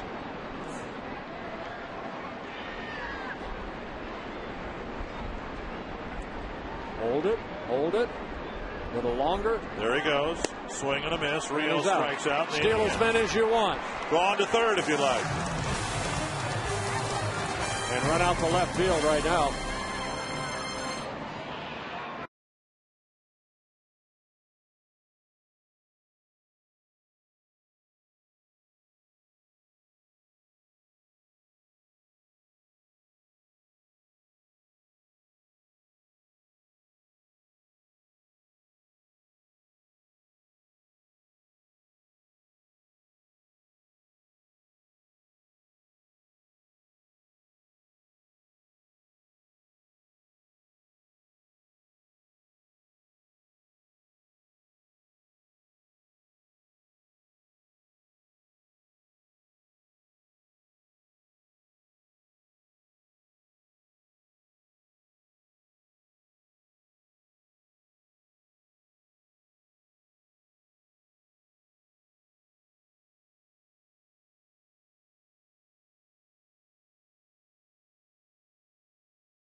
Behind early 2-0, now leading at 3-2. Here's Joe Mauer taking ball one from John Danks. Mauer, Morneau, and Kanayer to face him here in the fifth.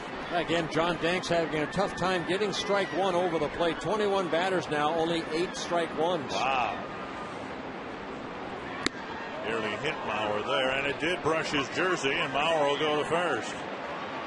Here's Zinski saying, what was that? And here comes Ozzie Guillen.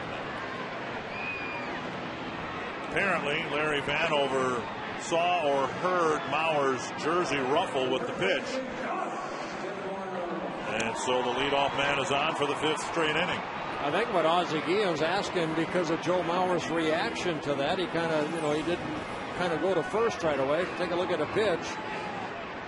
And maybe got a piece of the jersey. Oh, I didn't see anything. No. Well, it's Joe Mauer's reaction after. He was about ready to get back into the box. So Mauer aboard, and here's Morneau. A walk and an RBI single for Morneau. And a strike on the outside corner. Tigers have scored a couple of runs in the bottom of the 6th against Javier Vasquez. And they lead the Yankees 2-0. Lifted to short left center. Ramirez backpedaling, squeezing it one away.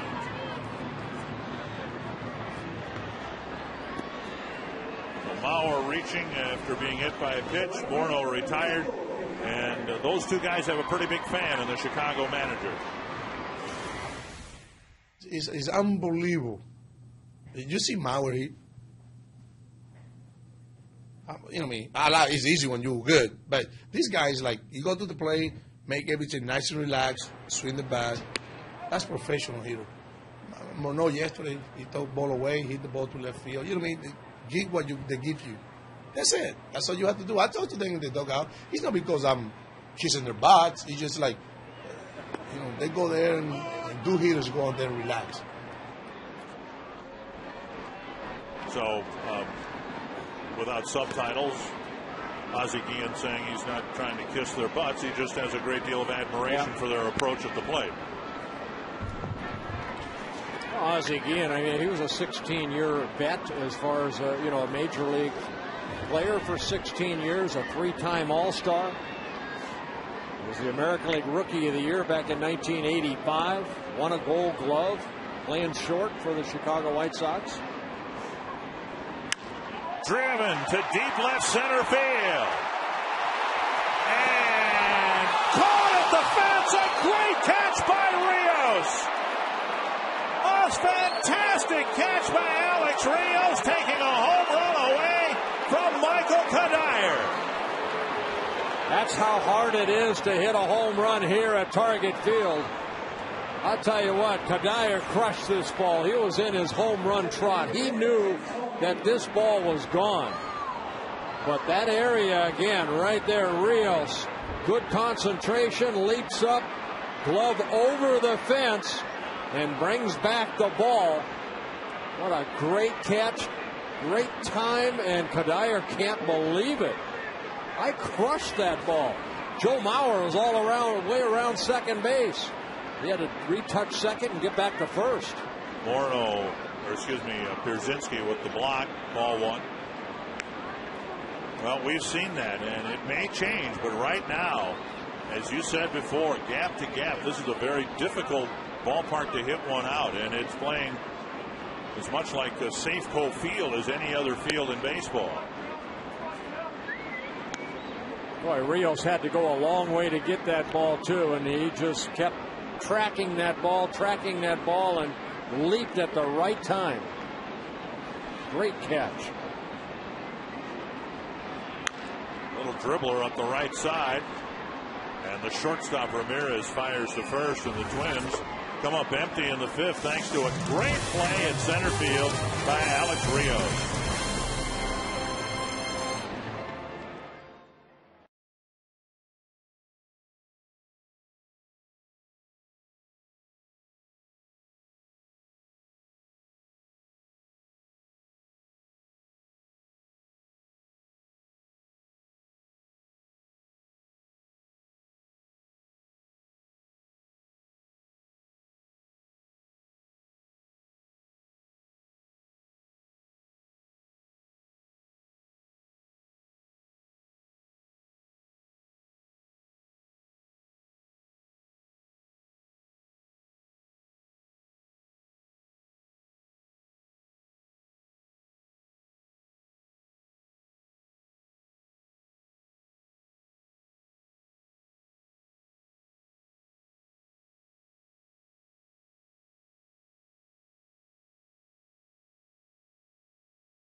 We've had here for most of this homestand, as above average as the weather was in the first homestand here. It's been significantly below average temperature-wise, but it's outdoor baseball. Yeah. That's what the fans, I think, wanted. And, again, the Twins have been very fortunate with the weather. Off day Monday, what did it do? It rained all night.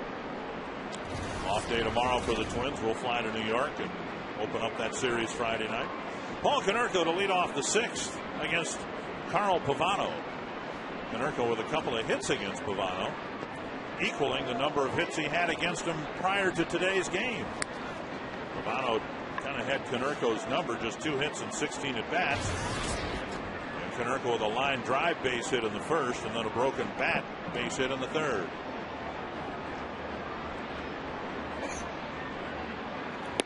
Big swing and a miss, 1-1. Konerko, Kotze, and Quentin to face Pavano here in the 6th inning. Well, he went to the breaking ball right here, fell behind an account. And good location of that breaking ball.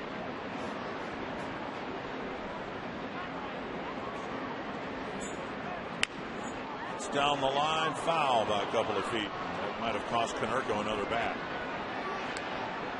Twins are expected to make a roster move after the game today.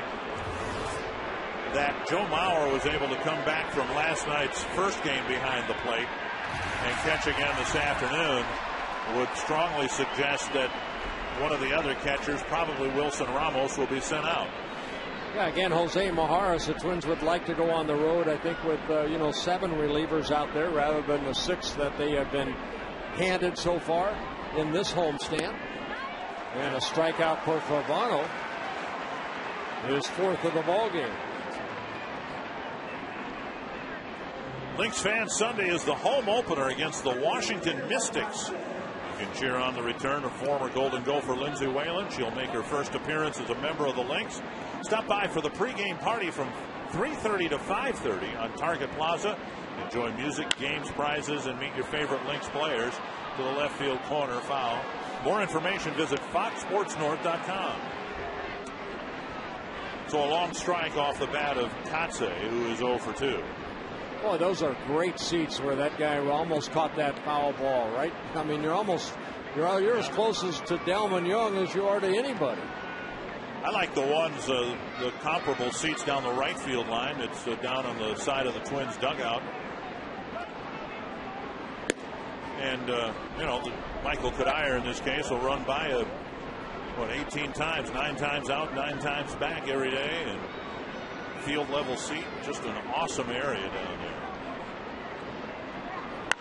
High fly to center. No, that's not going anywhere. Span back near the warning track, hauls it in, out number 2.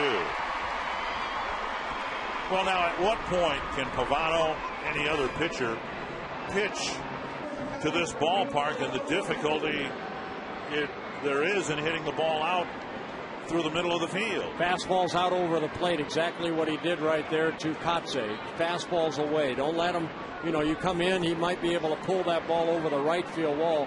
Good fastballs out over the plate. Let him hit into Death Valley out there in left center, right center, or straightaway center. Quentin takes a strike on the outside corner. You saw Konerko foul that ball off to that fan down the left field line. He's looking to jerk early in a count. As Quentin is right here. He's right on top of the plate.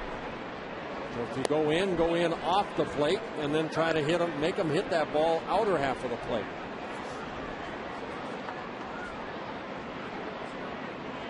I guarantee after the ball game, Michael Cuddyer will say, I crushed that ball. I can't hit it any harder than that. And Rios made a great catch, took a home run away from Cuddyer.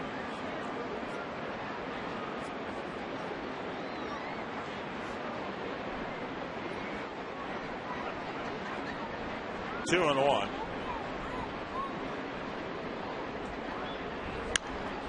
Two and 2. Michael probably also be the first to tell you that he's got the 2 shortest home runs here. Hit little pop-ups that have gone out down the lines, and then you absolutely crush one to left center, and it's an out. Yeah, he hit that ball as hard as he hit that home run he hit in the second deck here. Yeah.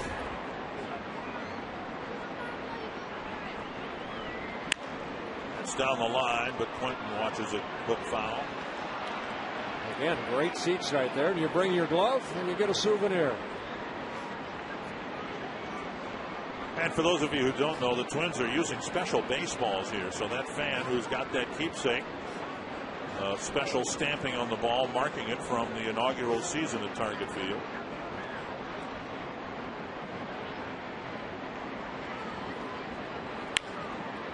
And another foul off the bat of Quentin.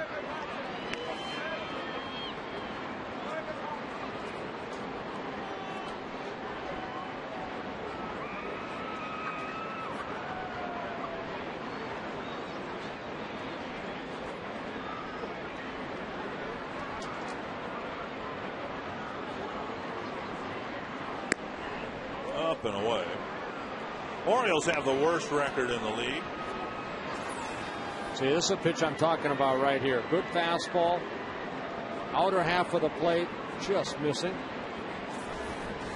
Full count now to Quentin with Tien on deck. There you go. Span chasing this one to right center field.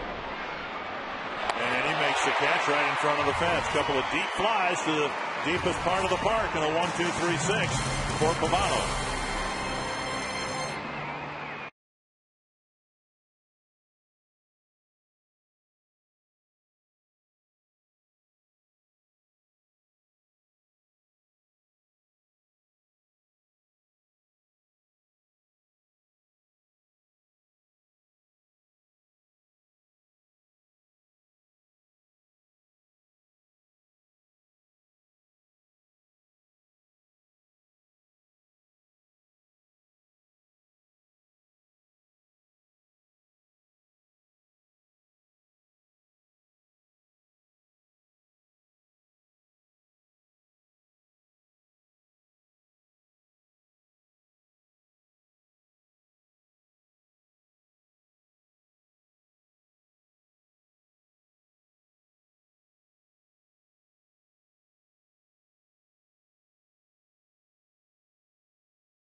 Well, you need some good two-out hitting. Twins 4 for 6 in two-out hitting here this afternoon, and you need some luck.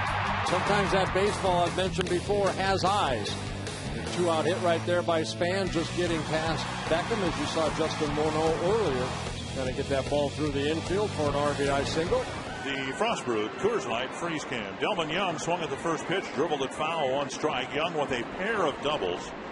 9 doubles now on the season, and he is tied with Joe Mauer for the team lead in that category. And back to Danks. And 1 quick out here in the bottom of the 6th. That'll bring up Harris. Harris 0 for 2, but a very productive ground ball his last time up. It got Young from second to third, where he eventually scored on the Span base hit to right field.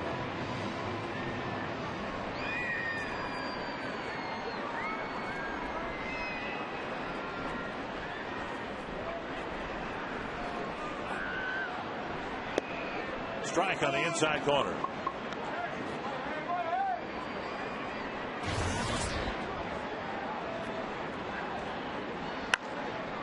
On the ground to Beckham.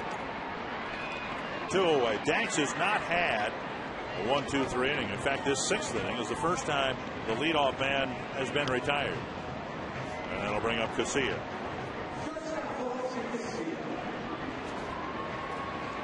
Twins won't face the White Sox for a while. They disappear from the Twins schedule till right after the All-Star break.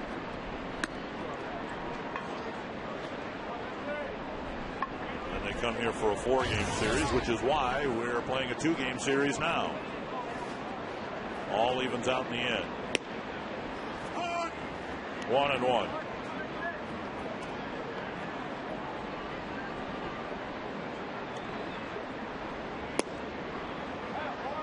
And Casilla takes again. 2-1. Casilla, a base hit his first time up, just his second hit against Danks. He now has faced him 13 times. Again, you see Danks right on that pitching rubber, ready to go. So much like Mark Burley. And punch to the right side. 3 ground ball outs. And Danks has his first 1-2-3 inning on 9 pitches.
Here at Target Field, you can purchase this cool print of Target Field created by artist Michael Brower called Home of the Twins. It's a great view of Target Field, a great gift idea for any Twins fan. And right now, this print is only available at Twins merchandise locations.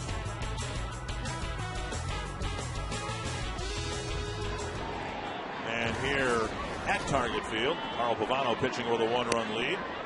And he clips the outside corner to Mark Teahen. Teahen twice is grounded out to Justin Morneau.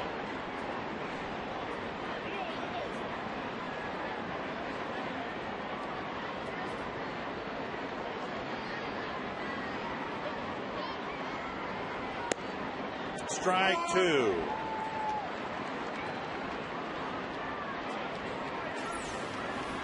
We talked about Freddie Garcia last night doing a good job of changing speeds, relying on the control, and Pavano doing the same thing here today. Casilla gobbles up the ground ball, throws to first and gets Teahen one away. Boy, nice play right there by Casilla. You could see him almost attack that ball, got behind it, almost threw his glove at that ball, and then made a nice throw to get the speedy Teahen out at first. That'll bring up Beckham. Beckham was asked about the possibility of being sent down to the minor leagues. That's how severe his slump has been. And trying to put on the face of a confident player, he says, it's not going to happen. I'm going to figure this out. And by July, we'll look back at this and say, wow, I was close to being sent out. 1-1. I don't know that the White Sox have many other options. Chris Getz, they dealt to get Mark Teahen. Foul back 1-2. But you look up and down this lineup now. Pierre's have been a big factor in this series, but he's had a disappointing start. Pierzynski has. Kotze, Quentin, Teahen, Beckham, Ramirez. I mean, with the exception of Rios and Konerko and Andrew Jones, a lot of guys struggling. There's a fly to center, hit right at Denard Span for out number 2. I've seen in Beckham's at-bats yesterday and today, I've seen him miss a lot of pitches that last year he crushed. Game summary with the double steal, setting up, actually scoring the first run and setting up the second. Yeah, Justin Morneau picking up an RBI in the 2-run third inning for the Twins, and then Delman Young, a couple doubles in the ball game. Span getting the RBI to give the Twins a 3-2 lead. That in the fourth inning. Since the first time through the batting order, the White Sox have just 2 hits, and I think they both have been broken bat hits. Konerko's with 2 out in the third, and Pierre's with 1 out in the fifth. 1 strike to Ramirez. Nice pickup by Harris. And a 1-2-3 seventh inning for Pavano. 95 pitches for Pavano and another great performance.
For more information, visit buyatoyota.com. And by Quest High-Speed Internet. Get blazing fast speeds that won't burn up your wallet. Up a run, Twins looking for some insurance in the seventh inning. A Denard Span takes strike one from John Danks.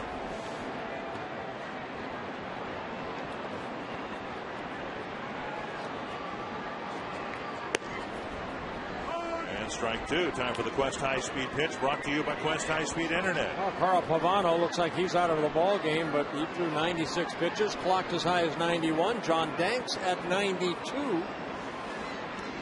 Span takes a ball, 1-2.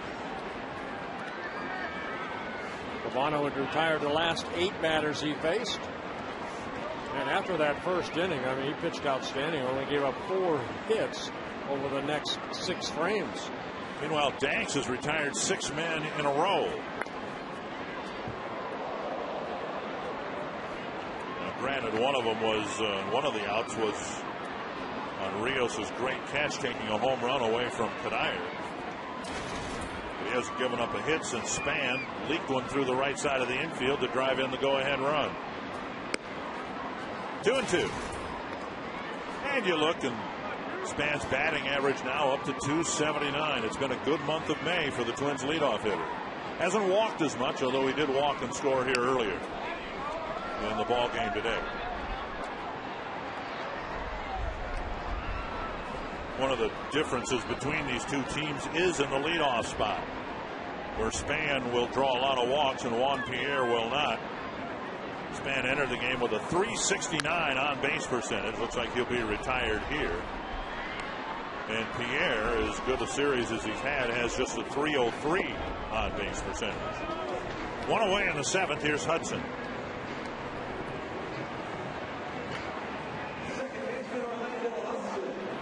Hudson with a couple of flies to right and a sacrifice bunt.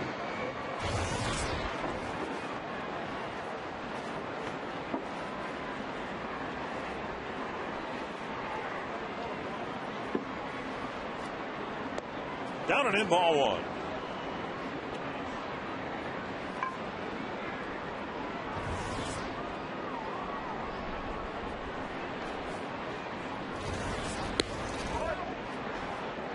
Rick Porcello's handed off a 2-0 lead to the Detroit bullpen. They're in the 8th inning at Comerica Park. 3-0 with Mauer on deck. Danks with 2 walks in the ball game, 3 strikeouts at 98 pitches thrown.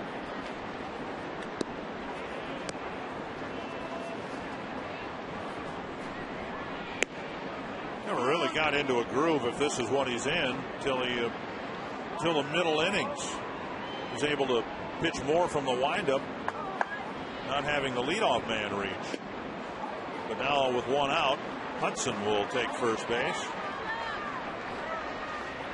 I think I have the third guy in our AT&T trivia, and I remembered him from the Kansas City Athletics, but I think it's Tony La Russa, who might have still been playing when they moved to Oakland. I mentioned Ozzie Guillen, mentioned Joe Girardi. And it is La Russa. I remember him. On my Stratomatic card, he was with the Kansas City Athletics.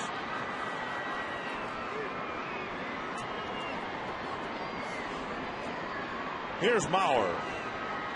Has driven in a run, looking for his first hit. Was drilled by a pitch from John Danks in the 5th inning. You might have heard a button on that shirt.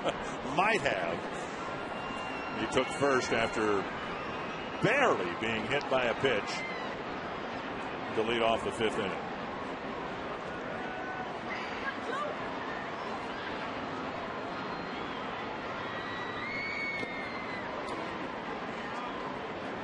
Brian Dunsing continues to warm up in the Twins bullpen for a couple of reasons. One, Juan Pierre is scheduled to lead off the 8th, and the Twins would like to have a left-hander on the mound should Pierre reach first base.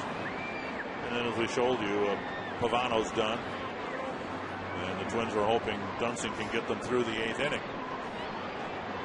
1-1 to Mauer. And now 1-2. Well, the first 2 hitters, left-handed hitters, right. And then you have Rios and Konerkos. So you probably see Dunsing getting loose, but then once the inning starts, Matt Guerrero will probably get up.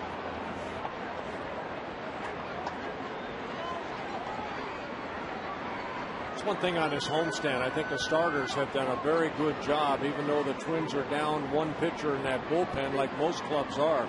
Done a good job at pitching 6-7 innings on a daily basis. And Mauer again. This one foul the other way. Kevin Slowey, really the only starter on this homestand that has not at least gone 6 or more.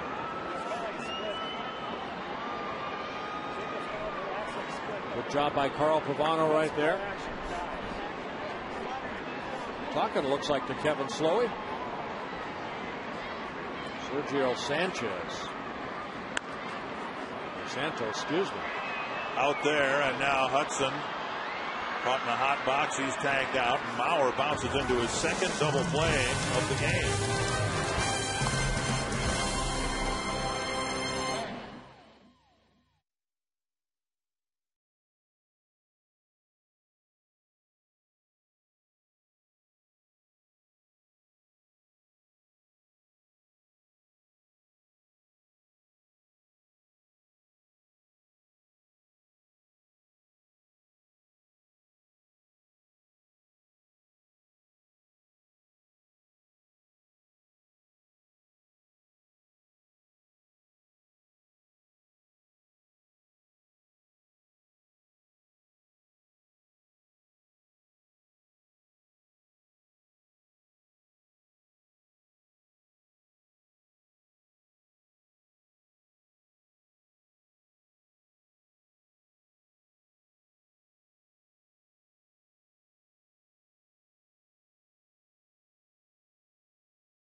Two Twins lead. That's late enough in the school year. Go ahead and take the day off. Go to a ball game. And Brian Dunsing will pitch next for the Twins as we go to the 8th. Yeah, Dunsing worked in last night's ball game. He got really, he He got a lot of work in. He threw one pitch to A.J. Brzezinski, and A.J. hit that fly ball to Delman Young in the 9th inning. But good numbers for Dunsing. He'll be asked to get the first 2 batters out here, and Juan Pierre and A.J. Brzezinski. Nick Punto taking over for Brendan Harris at third base. Pierre's got a couple of base hits. Had 3 hits last night. And Dunsing misses in front of the plate with the breaking ball. Ball 1. Pavano retired the last 8 men he faced. 2-0. Yeah, you don't want to walk this guy. You need to make him hit his way on. Dunsing has done a good job of keeping walks off of his line. Doesn't walk out much, doesn't strike out much. 2-1. Pierre on the season, 7 walks and 7 strikeouts.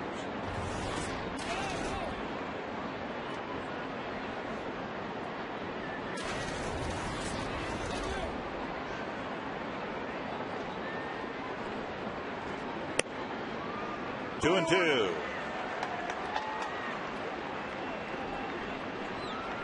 $38,895. Another sellout here at Target Field.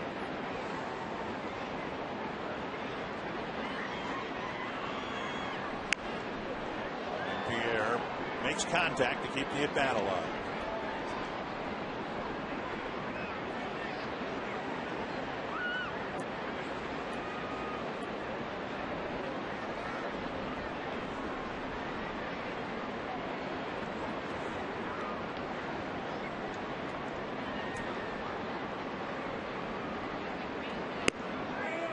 Got him looking one away.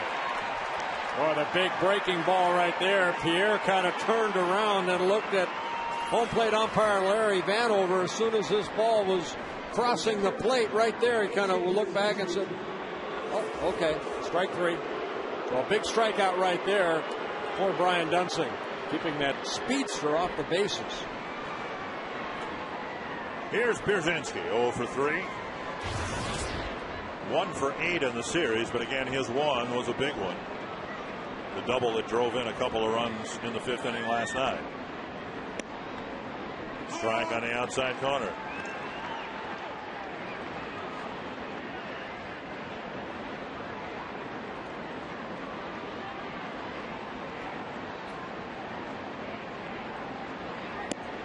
Two strikes to Pierzynski.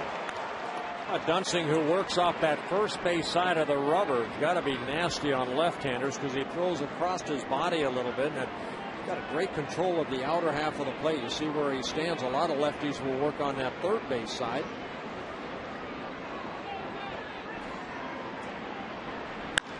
Bounce to second. Hudson backpedals and from the outfield grass throws him out. Doing more on defense, brought to you by the Home Depot. One of the best catches you'll see a center fielder make. Off the bat of Michael Kadire, I think he threw his bat away like that's a home run. But instead, Rios brings it back into the ballpark. Leaping over the fence. So Dunsing has to get the 2 lefties. He does. He departs, and it'll be Matt Guerrero next for the Twins.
Guerrero assigned the task of getting the third. Well, very good numbers for Matt Guerrero, the 1.72 ERA, a former Chicago White Sox himself. He signed by the White Sox. And also the closer for the Twins, John Rauch. They both signed in 1999 by the Chicago White Sox. Played together with those ball clubs right there in low A ball. You can make the case, I think, that those two relievers, Guerrero and Rauch, are the two most important members of the Twins bullpen, and they both came out of the White Sox organization. Rios, a check swing, but strike one. Rios walked and scored in the first, since then a grounder to first and a strikeout.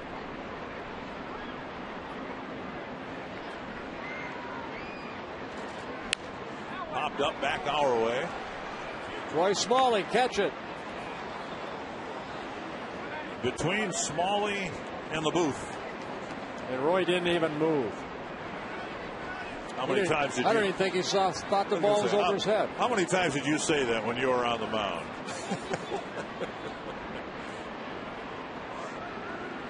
I was saying that to my outfielders. Go back. 1-2 to Rios.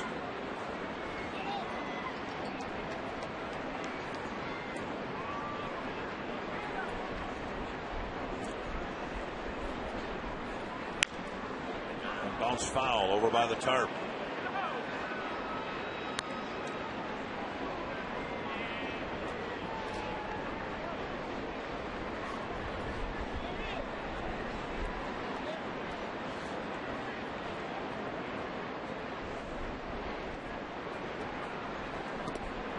And a check swing, 2-2. Trying to get the Twins off the field here in the 8th inning. Konerko in the on-deck circle. The Twins would love to have him lead off the 9th with the bases empty.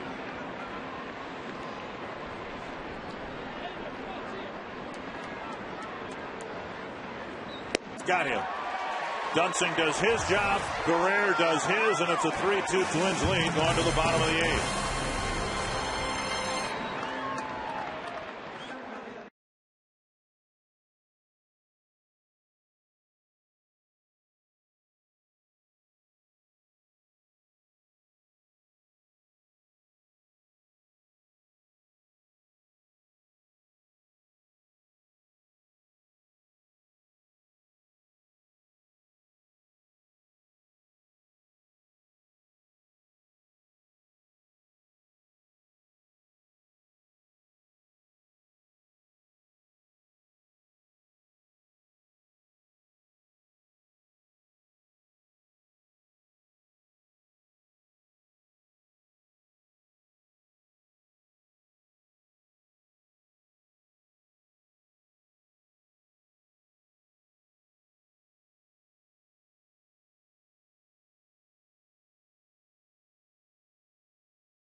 Hitting this ball and getting caught right there at the warning track. Michael Kadire smoking a ball here that Rios makes a great catch. And then Kotze hitting the ball to the warning track. Quinton to the warning track. Oh, center field's become Death Valley here at Target Field. Middle of the Twins lineup trying to get some insurance against Sergio Santos. Well, Santos has been outstanding, a converted infielder turned into a pitcher, making his 14th relief appearance. He's given up only one run in 13 in 12 1/3 innings pitched. Morneau with a walk and a single and a pop-up. He takes strike one. Santos last year was an infielder for the Rochester Red Wings in the Twins organization at AAA. Hit .242, 5 homers, 43 runs batted in. Squirted off the end of the bat. Great stop by Ramirez, but Morneau will have an infield hit. Might have cracked his bat.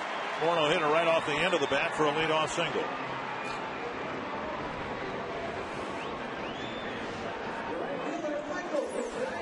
Well, Justin picking up his second hit. They know from Santos they're going to get a good fastball, and Justin with that inside-out swing. A lot of spin on that ball. Ramirez knocked it down, but Justin gets his second hit, and the Twins get their 8th. Here's Kadire. See if he can pull the ball. Tough to do when the guy's throwing 98. 1 strike. Kadire on the day, a single and a couple of outfield flies, including one headed into the Chicago bullpen before Rios intercepted it. Now line foul. 2 strikes.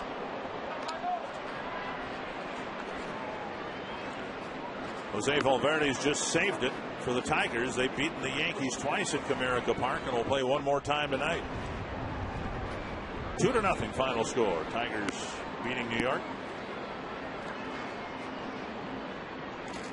Half swing and they'll appeal. Strike 3. Kadire's gone on 3 pitches. And let's find Robbie and Smikowski. All right, guys, I want to tell you to stay tuned to Quest Twins Live featuring the Toyota post-game wrap immediately following the last pitch between the Twins and White Sox. We'll talk about the quality start by Carl Pavano. Again, a great outing. 7 innings, surrendering just 2 runs.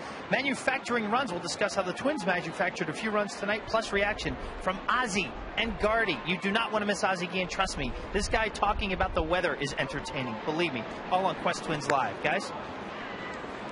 Thank you, Robbie. Up and away to Tomey. Ball 1.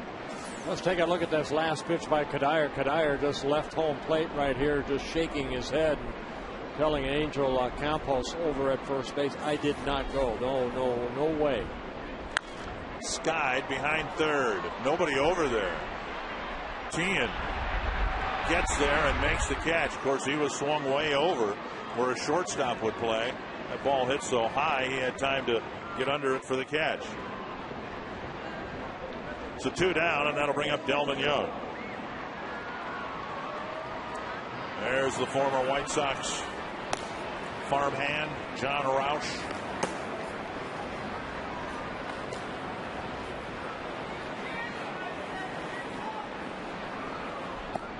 Twins trying to do something with Morneau's leadoff base hit. Young has a pair of doubles. Up and away, ball 1. Santos with that good fastball in the upper 90s. That last pitch, the hard slider. Larry Vanover hearing it from the Chicago White Sox dugout. Another breaking ball away, and it's 2-0.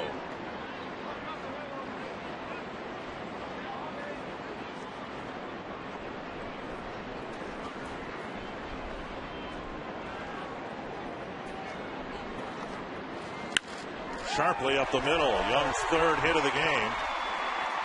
And Morneau stops at second.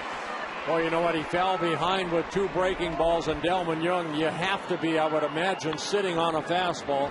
And then against the guy that throws in the upper 90s, you have to be quick. And that's what Delman did right there. Look for the fastball and hit it sharply up the middle. Harris pinch hit for here. Punto would, in all likelihood, come into the game for defense anyway. Yeah, Punto was already in the game. Punto was in. Yep. So Punto hitting in what was Harris's spot. This is his first plate appearance.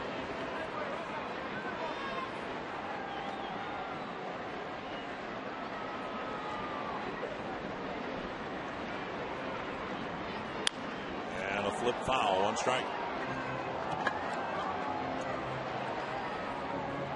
So Santos trying to pitch around a couple of singles here.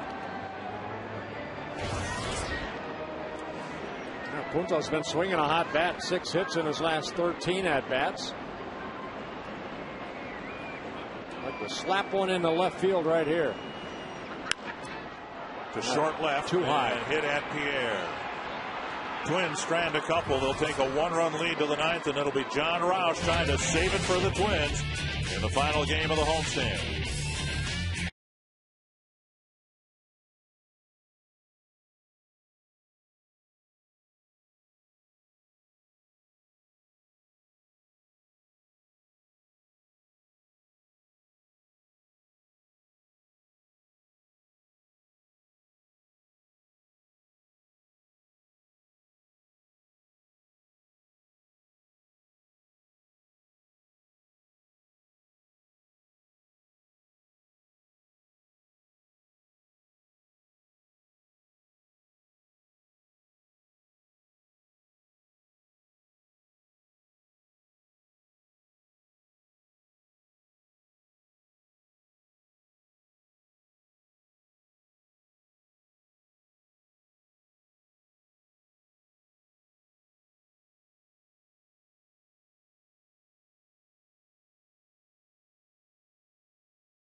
Toyota game reset. Carl Pavano gave up a couple of first inning runs and then shut the door. Yeah, offensively, Delman Young. Couple doubles and a single. He scored a run.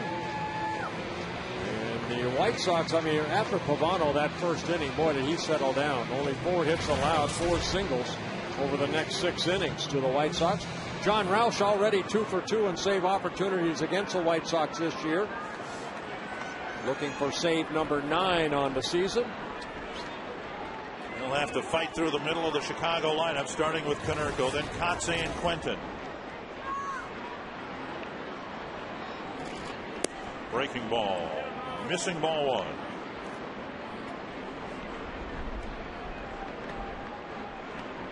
Konerko with a pair of singles and a strikeout against Pavano.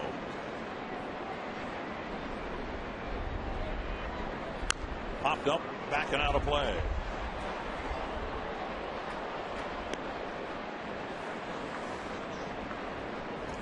Rauch, as we said, property of the White Sox. They traded him to get Carl Everett back in 2004. Yeah, when Rauch came up with the White Sox, he came up as basically a starter back in 2002 and 3. Hit a long way to left, down the line, but foul. Well, that's all Konerko's looking for right there, too, is a ball middle in that he can maybe tie the game. And he got a pitch in and turned on it quickly. See how quick he gets the barrel of the bat out. Leading the American League with 13 home runs. And let's leave here leading the American League with 13 home runs. 1-2.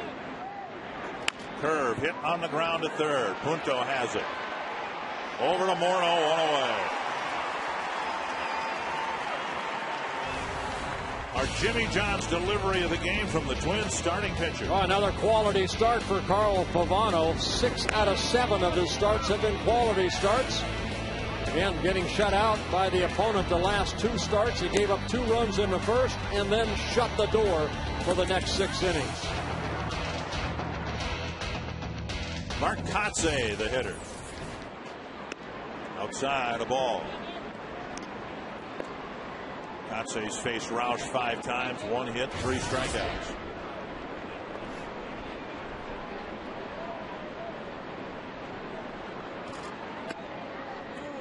Two 2-0. Rauch asking for a new baseball. Rauch, the number 3 pick for the White Sox back in 1998. Matt Guerrero, the number 10 pick in the same draft. It's off the end of the bat. Punto chasing it, but it's back into the seats.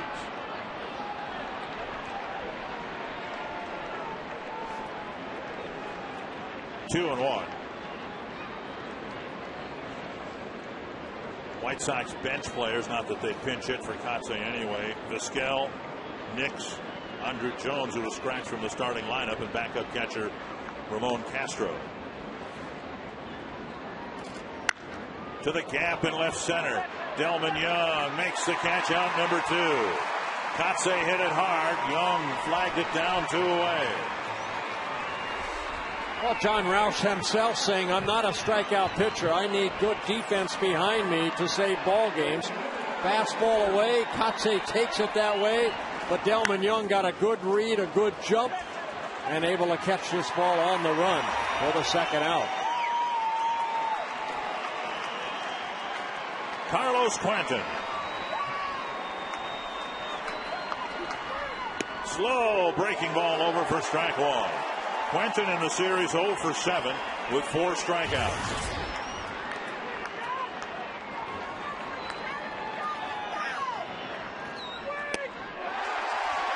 That's the slider right there. So the curveball, the slider to get ahead in the count.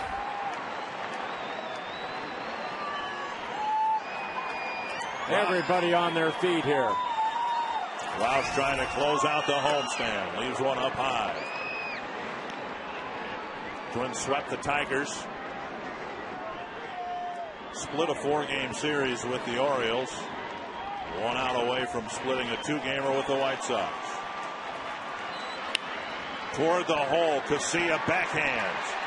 And it's a 6-3 homestand at Target Field. Oh, great job by the starter, Carl Pavano. Brian Dunsing, good job. Matt Guerrero, and John Rauch picks up save number 9. Good day at the plate for Delman Young. 4 of the 5 games this year between these two teams decided by a 1-run. More Twins coverage on Quest Twins Live in just a moment.